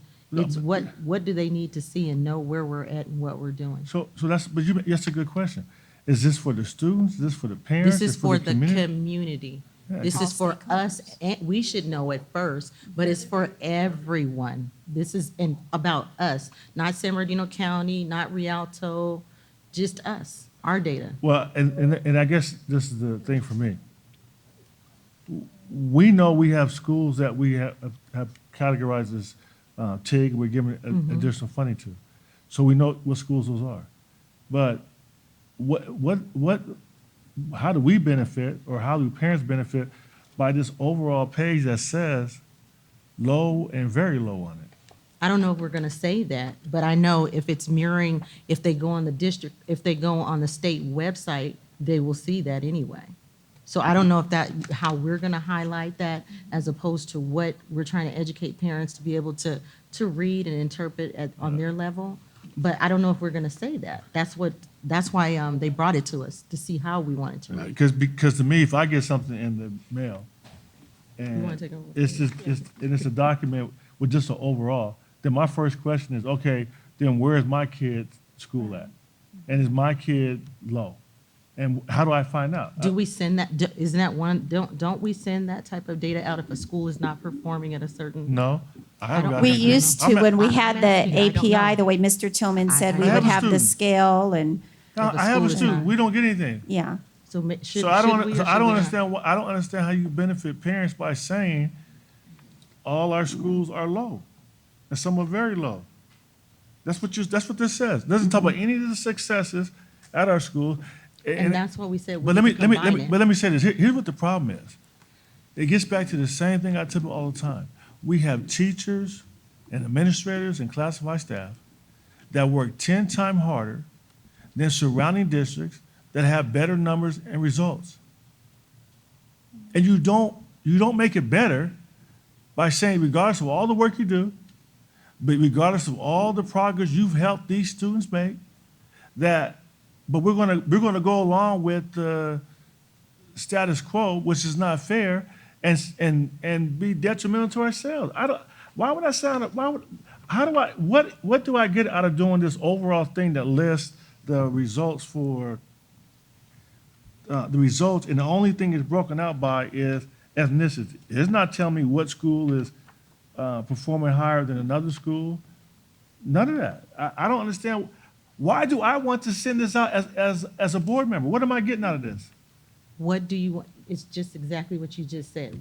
If we added schools that are not performing well, should we say that or not say that? Well, I mean, you should inform the parents of allowing them to How? select to get their information to make choices of what schools they want their kids to be in, or at least because I tell you what the story doesn't tell. It doesn't talk about the kids, like Margaret said earlier, that are in career pathway and being successful. It doesn't show what's Lily's last name? Lily's last name, Noelle Lilly, who graduated from Aurora Valley, got a full ride to the Walter Cronkite School of Journalism, is working at Channel 23, came back to my program and spoke this weekend, or Dexter Thomas, who has his own station on HBO.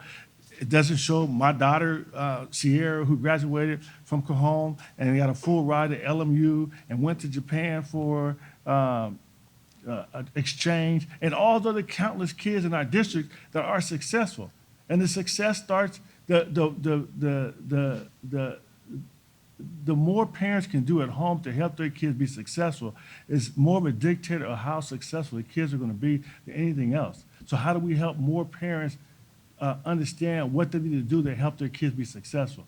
I don't understand. This doesn't do that for me. I think we said a combination of that. I mean, I don't know what else we want to say. We said this is the discussion to determine all of that. But we also said we don't mail out anything right now. I don't. Well, We don't. The only thing we mail out is the thing that the superintendent does for making hope happen. I don't know. I haven't seen all the pamphlets. I know it's a lot. So I don't know. We do have the annual report to families that comes out, and that'll list every school that has CAPS program and transitional kindergarten and state preschool, and it also contains the A through G requirements, how to get into college. So that's one mega publication, about 36 pages, and it'll be mailed out later this month. And let me say this. Let me say this. I guess my whole thing is this. If I look at this document, I would say that the school district has all Fs. And I don't agree with that. Yeah. I don't think that our district deserves all Fs. I think our district is doing a whole lot of great things for a whole lot of our students. And I think I think it makes no sense to create a document that sends a message that we don't have a whole lot of people working hard day in and day out to help students be successful. That to me, just isn't making sense to me. I will vote against creating a document that sends the message that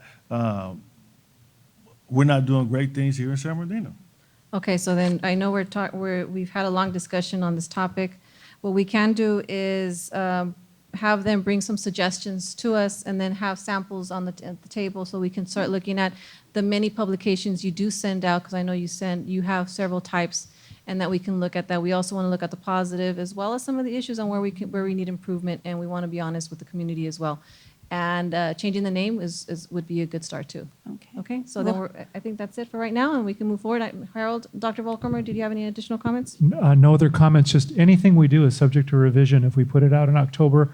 By the way, we will do, Linda is very good about taking our publications and different forms of communication and reaching out to parents and saying, is this what you want? Is this work for you? Do you want something different? Is a better format for you? And so we will continue to do that until we land on the right balance of being transparent and honest and sending, and I agree 100%, sending out information about the terrific things that we do for kids every day. And also in addition to that, just having it targeted to the audience that we're sending it to, because for instance, parents' message might look different from a student message, and then to the community leaders, so there's different messaging that we need, marketing, and so that way we can have several samples of that. Okay, will do. Okay, perfect. Thank you so much. Thank you. Okay, great. 8.0, reports and comments by 8.1, report by San Bernardino Teachers Association. Okay, I don't see them here. 8.2, report by California School Employees Association. Okay. 8.3, report by Communication Workers of America. No, none. 8.4, report by San Bernardino School Police Officers Association. Okay, none. 8.5, comments by board members, and I'm going to go ahead and start with Mr. Tillman if you have any comments, and then we can move down. Mr. Gallo? Yes, I have just one comment. I think it's really, I guess I want to ask Rachel if we had received any, like maybe a final report or a report out or an after-action review on our special education summer youth program, our internship program and things. I don't recall seeing something from special education department on that. I went to a few of those, and they did really neat work and everything, but I'd like to kind of get at least an overview of what we experienced, what went well, what didn't go so well, what we might do better next time. And specifically, given that, when we had our Link Learning president down here just a couple weeks ago, she was quite interested in ensuring that we do have programs and that actually Link Learning was figuring out how to adopt and adapt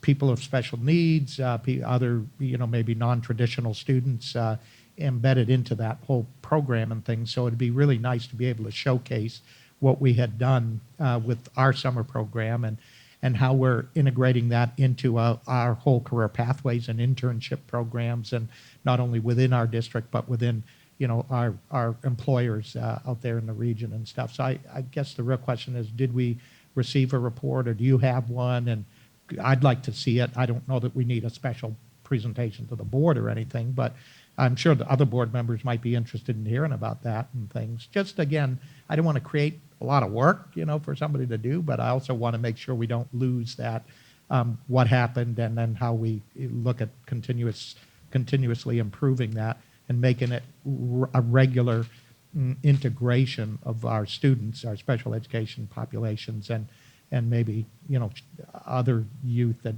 non-traditional high school youth, participate in our career pathways and summer internship programs. Okay, Mr. Gallo, we can do an after action and bring that back as a board correspondence for the board. Great, that'd be great. Thank you. Thank you. That's all I have. Thank you. Okay, thank you. Ms. Rogers? Yes, I know Trayvon reported back on the ethnic studies. Whose purview is that under? Are we working on that for the ethnic studies? Dr. Mitchell? Is that Dr. Mitchell? On the ethnic studies, what he reported out, are we working on that particular? Yes, we are. I have Sudaveka Tesson, who is our secondary educational services director, as well as Charles Brown working on. We'll look into that and bring something back to the board. And will we be looking at the same curriculum we have or adding to it? We or will it be would different? explore, like right now, we're funding the ethnic studies classes as part of the school's FTEs. So this is exciting news that the state would actually fund the mandate that they've given. Exactly. We'd be able to expand those programs, possibly expand the number of courses offered. Okay. And we'll certainly look at curriculum materials. Okay. And then who is with the AB 2635, was it? We follow back up on that grant for the low-serving students. That was from Shirley Weber's bill that was revised, and he What just bill? spoke about it. You're talking about the lowest performing student group Yes. grant? Grant. We'll be pursuing that for sure. Yeah. We Absolutely, we Because will. it's March, I think, was the, is he saying no? We'll look into it We are looking. and get back to the board on it. We are. And then I had heard this before in something that was said earlier came back to mind, that I think in Rialto, do they pay for SAT, or are you aware, do they pay for SATs for their students? Is that something you've heard? We pay for our SAT students Okay, students so here is as this, well. and AC, As everything well. is paid? We do that currently now. We have for several years Why through did I- College Board. Why did I? And that should be on the report Why card. did I have to pay? That's good, because that's cost. I remember Yeah. paying, but maybe I thought I Absolutely. paid. Maybe I fell under it. And then I just want to, I know Rose Bamentry had sent over to me, and I know we had talked about the NAMI coming on the campuses, and it looks like some of the campuses are going to be enrolled in the training, and then they're going to have where the students will be able to train on the information regarding mental health and have it on the campuses, which is good. Is that NAMI? National Association of Mental. Yes. Yeah. So yes, our students will be trained sometime this month. I think it's the 23rd of September. NAMI will be coming to train all of our students, so then they're able then to serve as leaders on their campuses. Right, that's huge. It is. We're very excited about that opportunity. Okay. All right, that was it. Thank you so much. And can you repeat the title again, just for the other board members? Just for clarity? And they called it NAMI. NAMI. It's a No, no. national. Okay, yes, the acronym.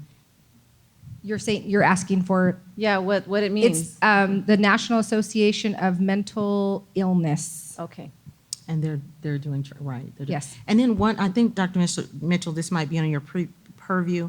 Do we have some type of program in place, or are we looking at anything as far as transition from 8th grade to 9th grade, and then from 4th grade, I guess, to 5th grade, or 5th grade to 6th, because we have 6, 7, and 8. Yes, Do absolutely. we have transitional programs in place? So we'll have a BC coming to the board on the next board meeting, describing an 8th to 9th grade transition that we're working hard on to implement for this coming year. Okay. And then we'll look into this year about doing a 6, 7 transition or 7. 5th, 6th transition. Okay, good. Thank you. Yep. Okay, great. And then, Dr. Hill? Thank you, Madam President. Just a few brief comments. Want to welcome our student board members. They seem excited, and I think they're going to do an excellent job being with us. Want to compliment the staff and cabinet for your dedication and hard work. I really appreciate all that you're doing, and I guess we're off and running and off to a good start. So I just want to say I hope we have a banner year this time, and that we keep our kids healthy, safe, and safer than we have in the past, and that it's a good year. So thank you. All right, great. Thank you, Dr. Hill. Dr. Flores? I have about 4 things. I also want to compliment Dr. Marsden. He's not here. I had asked him, to put Footsteps to Brilliance on our website. And Linda Bardier, thank you so much for doing that. I've gotten a lot of reports from parents, and they really like it. Teachers want to also know how to download it for our kids so that they can use it on their iPads and so forth. So I don't know what we need to do for that, but it looks beautiful. I like it. I don't know if you guys notice on our website, but it's very prominent. There's a button there where they can, and instructions for kids to download. I want to give a shout out to Arroyo Valley High School. I participated in the homecoming parade on Friday, and that was really exciting to see so many kids participating. That's the most kids I've ever seen. The school spirit is so alive. There were teachers there. I don't know how many staff were there, about 50, 60 staff, maybe 80, but it was incredible. And I want to give a shout out to Stephanie Limon, who's the director of ASB, and she's using our LCAP, the LCAP mini that we provided for the school, to use it to build, all the school spirit, which it needs. Arroyo is like a stepchild, and they really need all our help. They really, really do. And it was just great, to see it. And I mean, the floats were, well, kind of floats. There were some floats. It was just, the imagination was just terrific. And there was like, I don't know how many entries. There was like 20, 25. It was big. It wasn't just this little dinky thing. It was big. And we had to go around twice. So it was cool. So I really enjoyed it. Got to go because it had a pickup. And so we put one of the Wally house on the pickup. So that was kind of, I didn't even know who Wally was, but anyway. I also want to report that on the governor's desk, there's a AB 2735. O'Donnell's the lead, and he is proposing, both the Senate and the Assembly passed it. It's on the governor's desk, and it's for ELs in middle school and high school to have access to the curriculum and also to have access to rigorous curriculum. And so I want to agendize, Madam President, re-agendize the piloting like we did here at Indian Springs of the counselors for our ELs. If you look at our scores at San Bernardino High and Arroyo Valley High School for our EL kids, they're dismal. And so I would like us to agendize having a counselor at San Bernardino High School dedicated just to the ELs and also at Arroyo Valley. And I think the governor is going to sign it.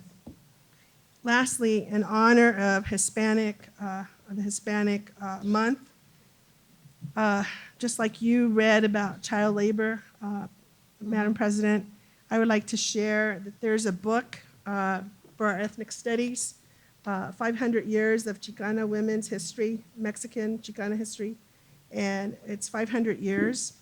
And I would like to share Lucy Parsons from 1853 to 1942. Lucia Eldine Gonzalez was born in Texas in 1853. For more than 70 years, she fought for the poor and the exploited. She was of mixed blood, Black, Native American, and Mexican, and she usually called herself Mexican.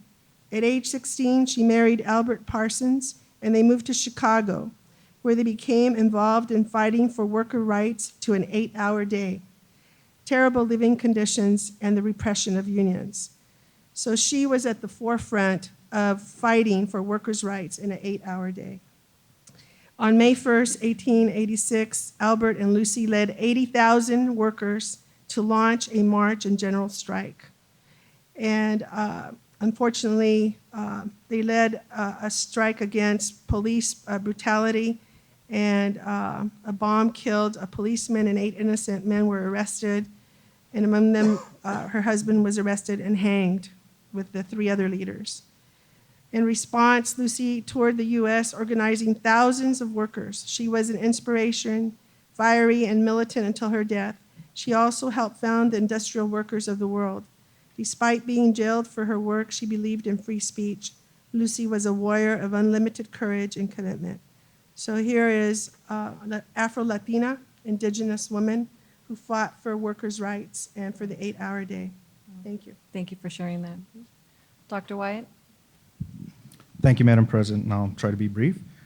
Kind of like some of my colleagues said, it's really exciting to see our new school board members here today, our student school board members, and kind of makes me reflect on our last couple group of school board members when they came their first day, and then by the end of the year, how much they had matured and just became composed and so much more engaged in the process, the decision-making process, and being a voice for our students. So I was kind of having little sidebars next to me here, and it was just, she was a little nervous, and it was just kind of cute to see. But really nice to see them here and be a part of our board, and they're what we're here for anyway, so it's great having them here. And then I believe it was our youth services, but again, today they were recognized by the county for being a model SARB again, and I apologize I didn't get to make it over there, even though I was in the same darn building. I knew you guys were there, and I was trying to rush and get in there, but I don't even know how many times that is that our San Diego City folks have been a model SARB.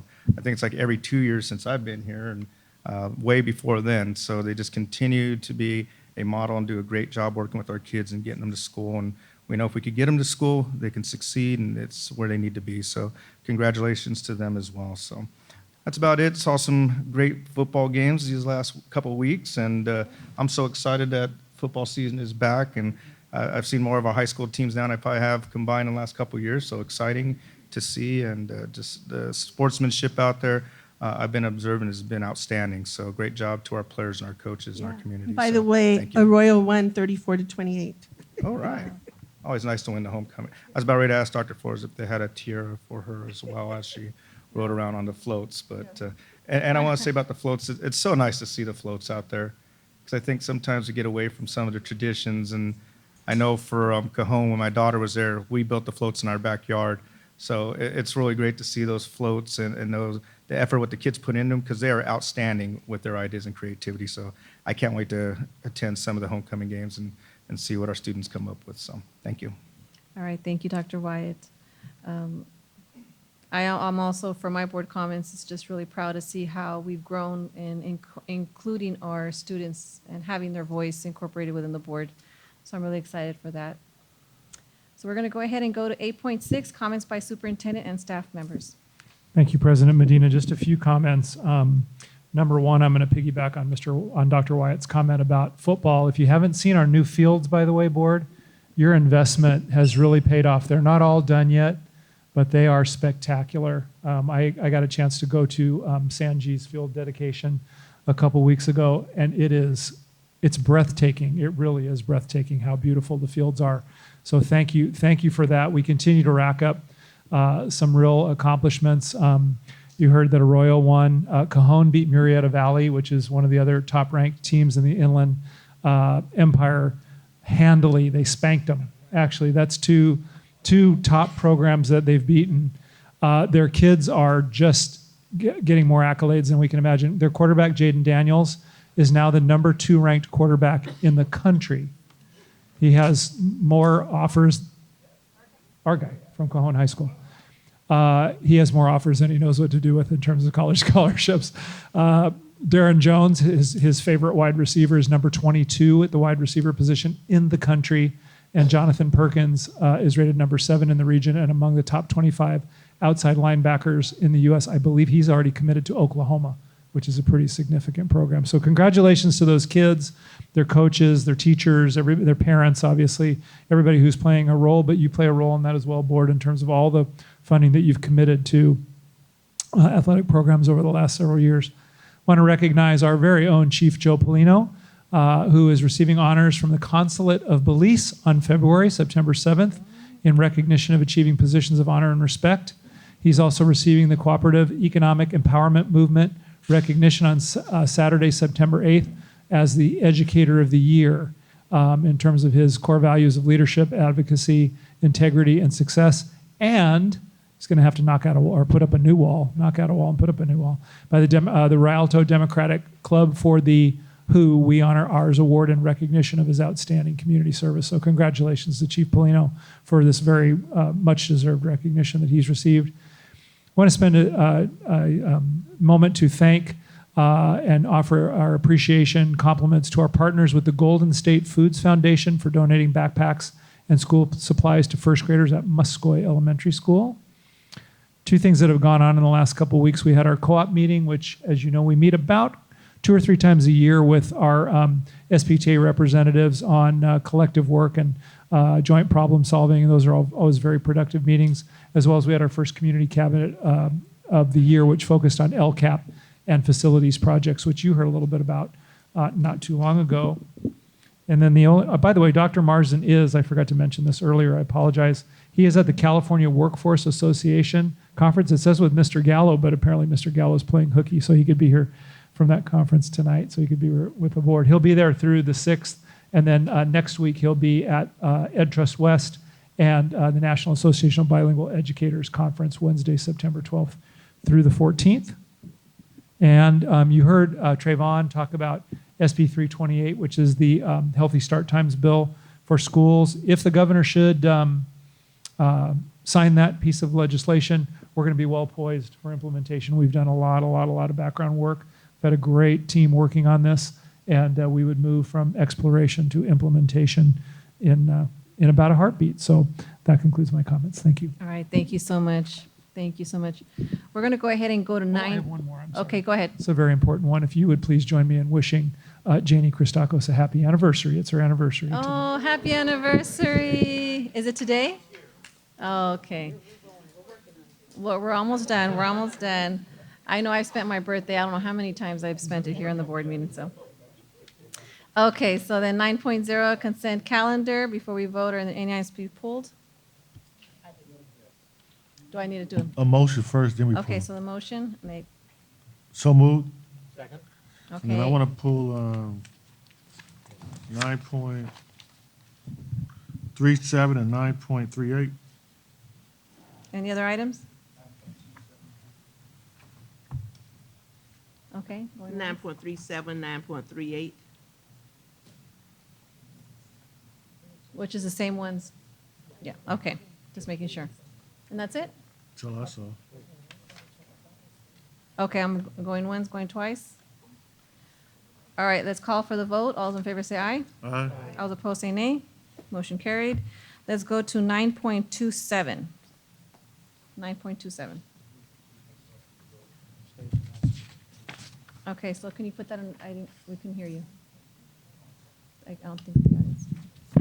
My apologies, Madam President. I need to recuse myself from the vote, being a board member for Young Visionaries. Okay. Okay, so then I need a motion. Second. Any discussion? Now let's go ahead and call for the vote. All those in favor say aye. All those opposed say nay. Okay, motion carried. And let me read this 9.27, agreement with Young Visionaries Youth Leadership Academy, San Bernardino, California, to provide the Students Achievement Program at district school sites. Okay, then we're going to 9.38, and I'll have to read that before I'm sorry, 1.37, 37. We can take them together. Is that okay? Okay, so we're going to take both 937 and 938 together. And let me go ahead and read these before. 9.37, renewal of the agreement of the Center for Youth and Community Development assigned from Boys and Girls Club of San Bernardino, California, to provide additional staffing and comprehensive management and supervision of the before and after school programs, as well as same thing with 38. So then, can I have a motion? Okay, any discussion? No, Yeah, an amendment. We may want to add 9.5 to this as well. 9.50. 9.50. Just add it to the Okay, so motion. can we amend, and then we're going to need to call for, Kind of, we probably, because I think we already approved 9.50 with Danny. okay. You hear where I'm going? We should probably. Okay, so Danny then, really needed to recuse himself from this one, I believe, as well. okay. So then let's And go I ahead think and he would amend want- that. I would think he would want to. Right, let's go ahead and amend that, and then can I have a motion for the new? amendment? Yeah, and I'll second. Okay, any discussion? I pulled it, Madam President. Yes. For 9.37 and 9.38, just, I'm abstaining. Okay. Okay, thank you. How about Abstain. 5-0, Margaret? 50? 9.50 is okay. So then how are we going to do the vote if we're going to do all three? So we have to do it, Do it separate. Do 3738, and so let's so we'll just have amend to do them. them individually then. We want to amend your motion, and I'll amend the second for just going 37 and 38.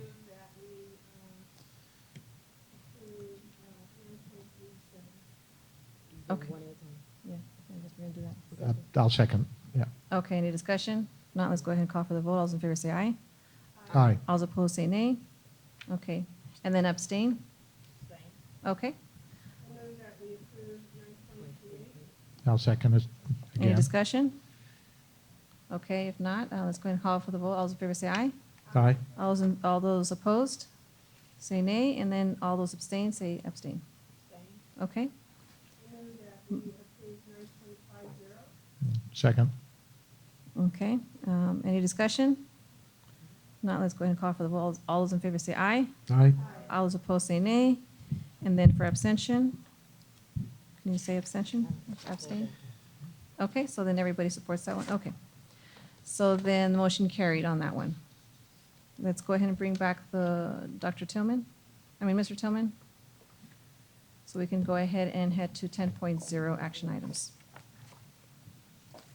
10.1 personnel reports, number 5. Madam Did I Chair, pass we something? should just verify with Danny that he intended to Should I recuse bring them? himself Okay. on item 9.550. So Okay. we should do that when Okay. he returns here. Yeah.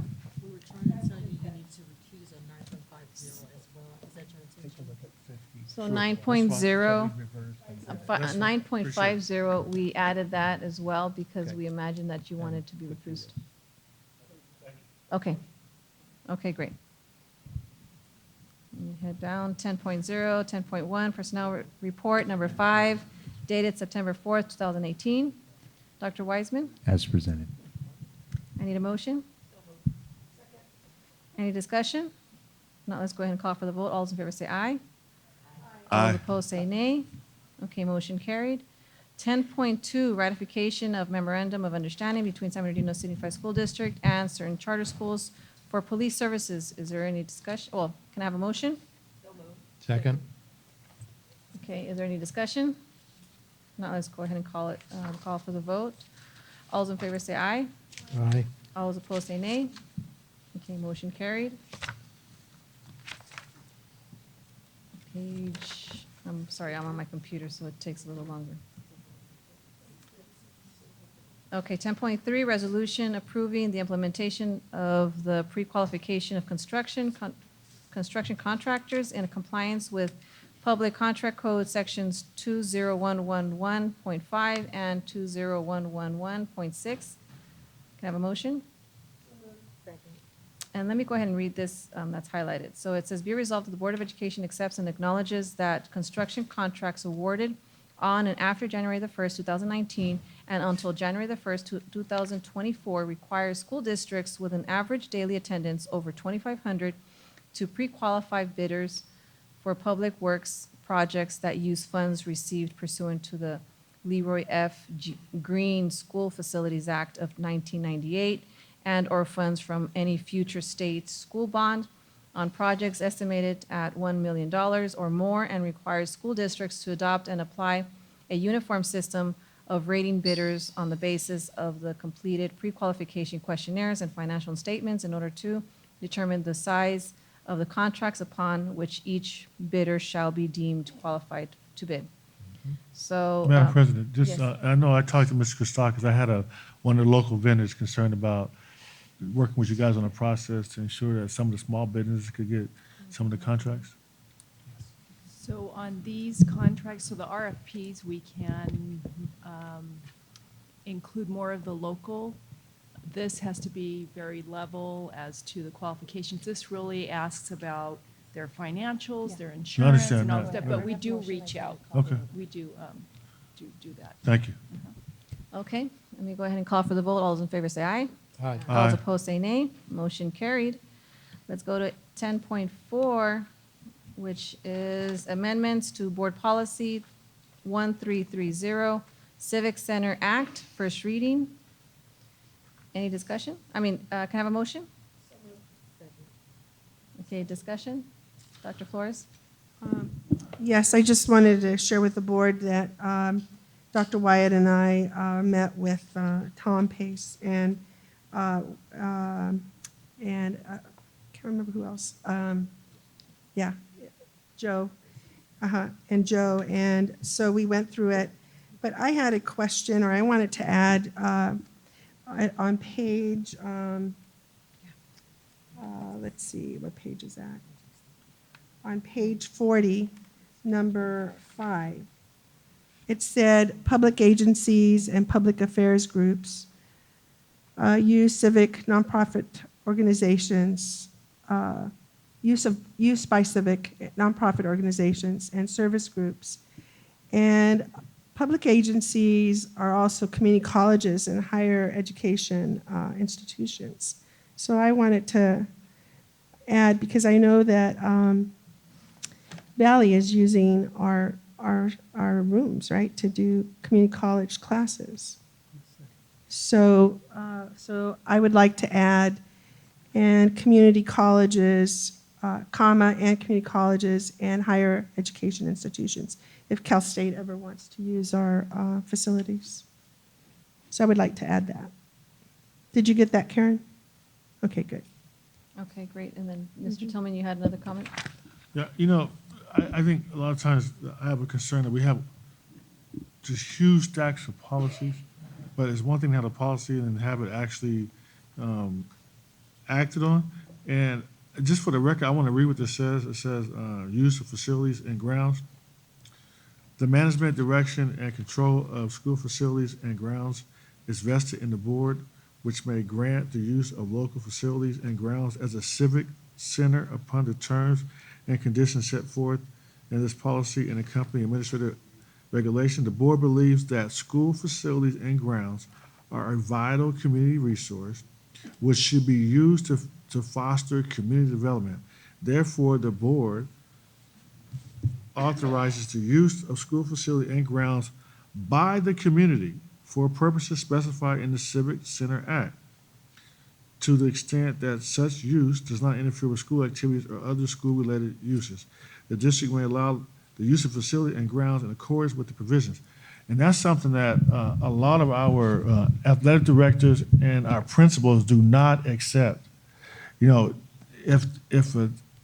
a gym is not being used, if a football field is not being used, and there's a community organization that wants to use it, they should be allowed to use it.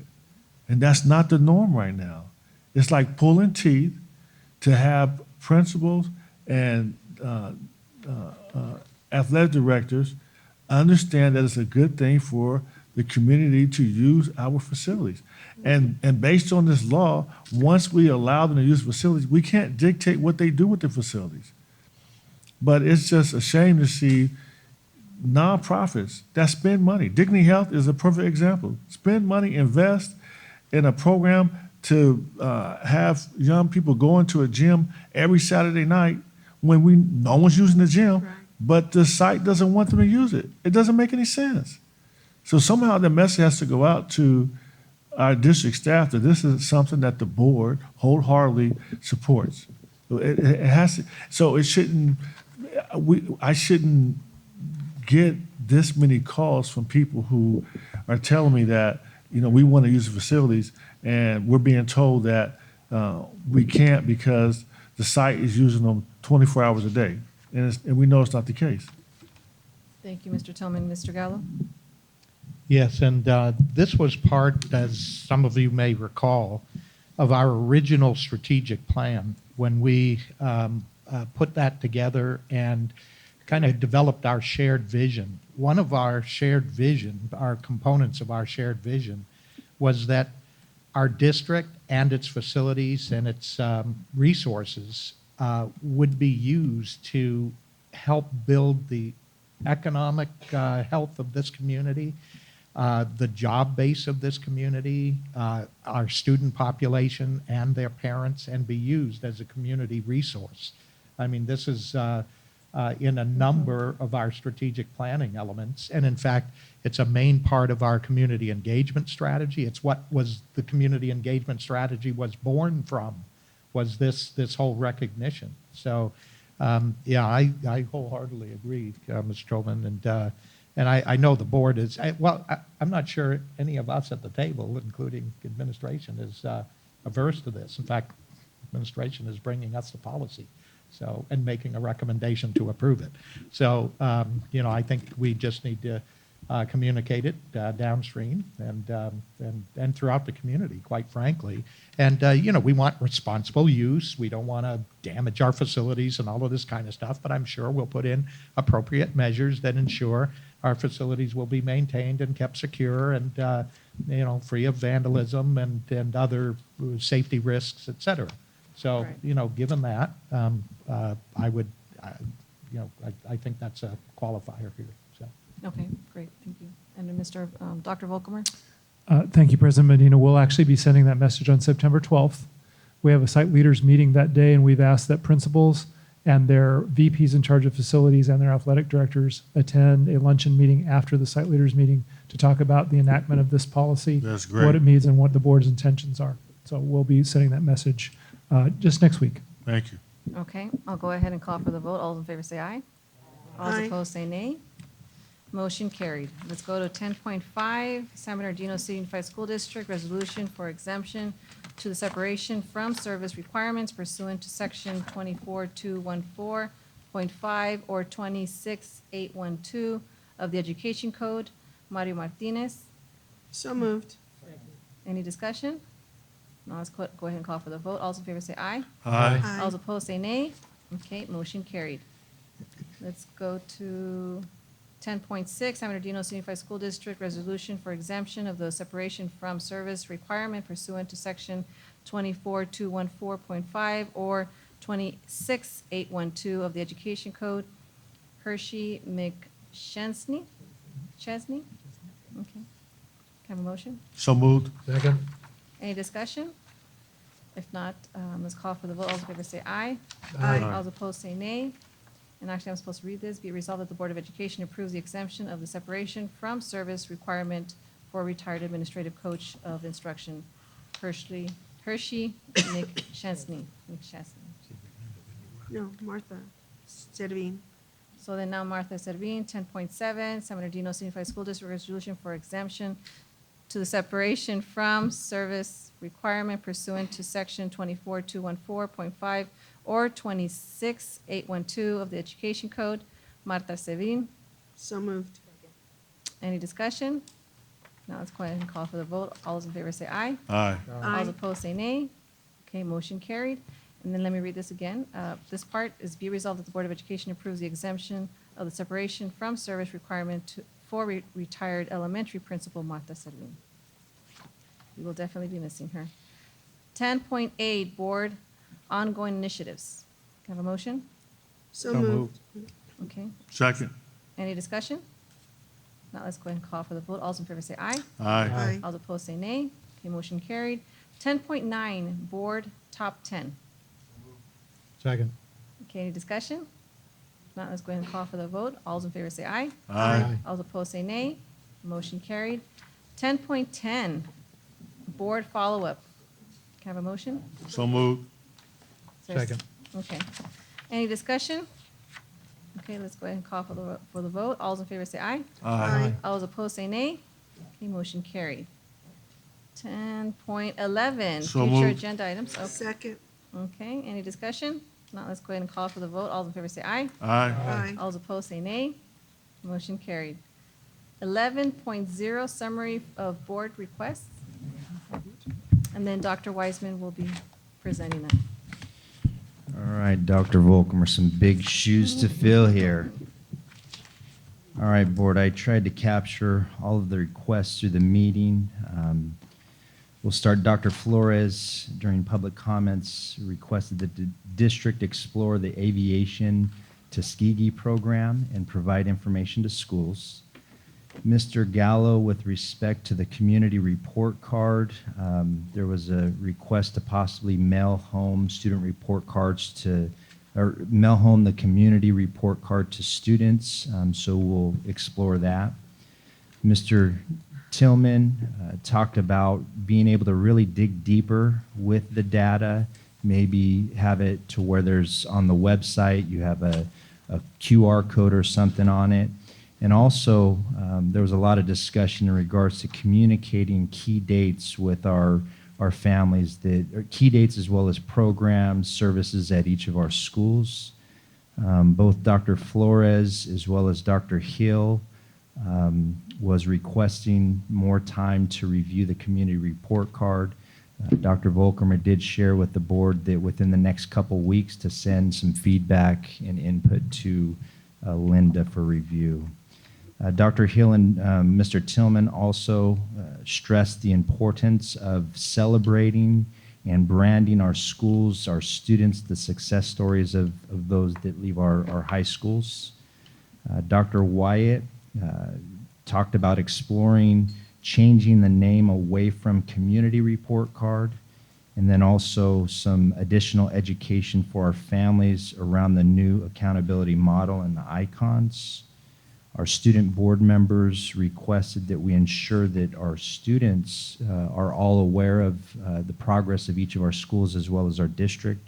There was some discussion about some friendly competition.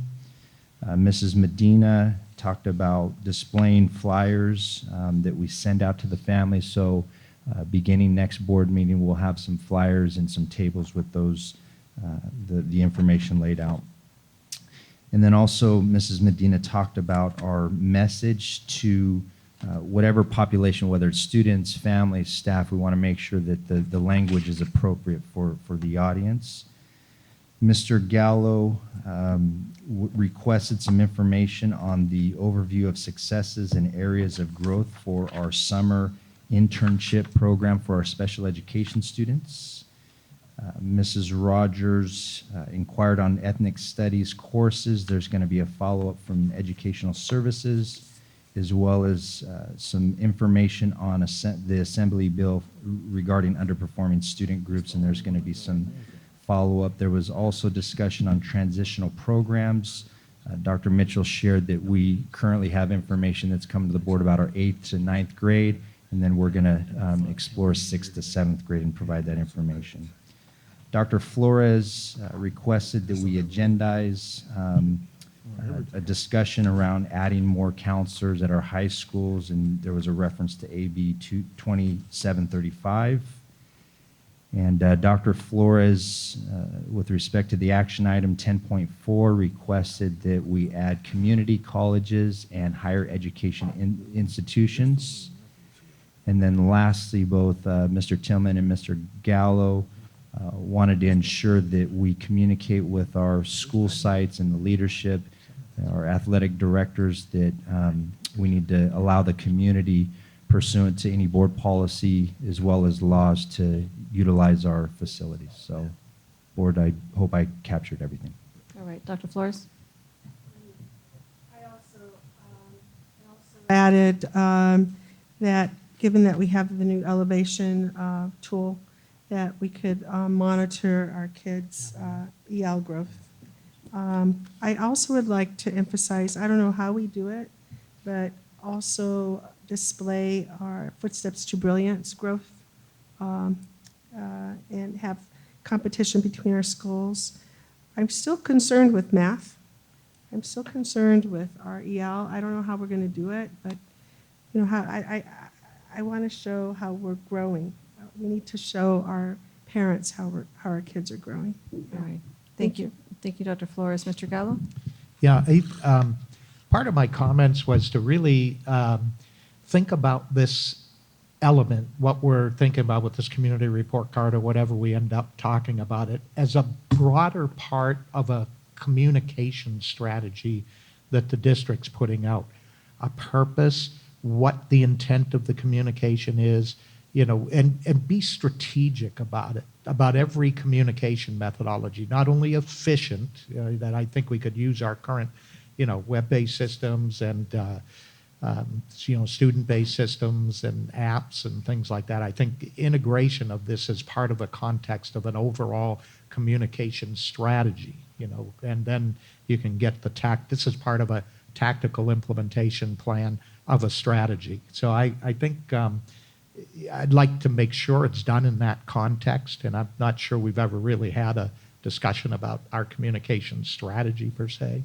I don't even know if it's one of our strategic areas of priority, but I think it's a component of all of our strategic plans. But this is so important, I think, on how we characterize ourselves in the light of all of the comments, including Margaret's of, geez, we need to make sure people know about the positive things happening in San Bernardino and things. And I quite frankly think that acceleration or escalation of communications as an overall strategy is an important one. So that's Mr. Tillman? my point. Whatever we do, we have to at least understand that people don't know what these acronyms are. I mean, to send something out that says CAA SPP, who's going to know what that means? I mean, anywhere where we have acronyms, you have to get rid of them. You have to actually spell out the words. I mean, because you're doing this to inform people. So to send something out that says CAA SPP, English Language Arts, I don't even know what CAA SPP. What does CAA SPP stand for? Anyone? CAA SPP. What does that stand for? I know, but what does it stand for? The California Assessment of Annual Student Performance Progress in Progress. And if you're going to say that, you might want to put in quotations, state test. Yeah, essentially that's what it is. I'm trying to help out a little bit. All right, great. Okay, so then, but great job, Dr. Wiseman. Thank you for that. So I think we're done, right? So then 12.0, any other comments before I move into 12.0 adjournment? Yes, Dr. Hill? I'm hoping at the next meeting that Ms. Ontiveros and Ms. Bardere can bring us, even if it's during public comment, information about Clean Air Day, which is, and they've been so good being on the conference calls because I have not. And it's a program that's generated, I think, nationwide, but certainly statewide for California for October 2nd, I think. Third, I think it was third. Yes. Okay, so if you could just, no report, just do All right, thank you. a readout. Thank you for that. Okay, great, because I was able to add that extra time since we are about an hour early. Okay, so 12.0 adjournment. Can I have a motion? Okay, meeting adjourned. Thank you, everyone.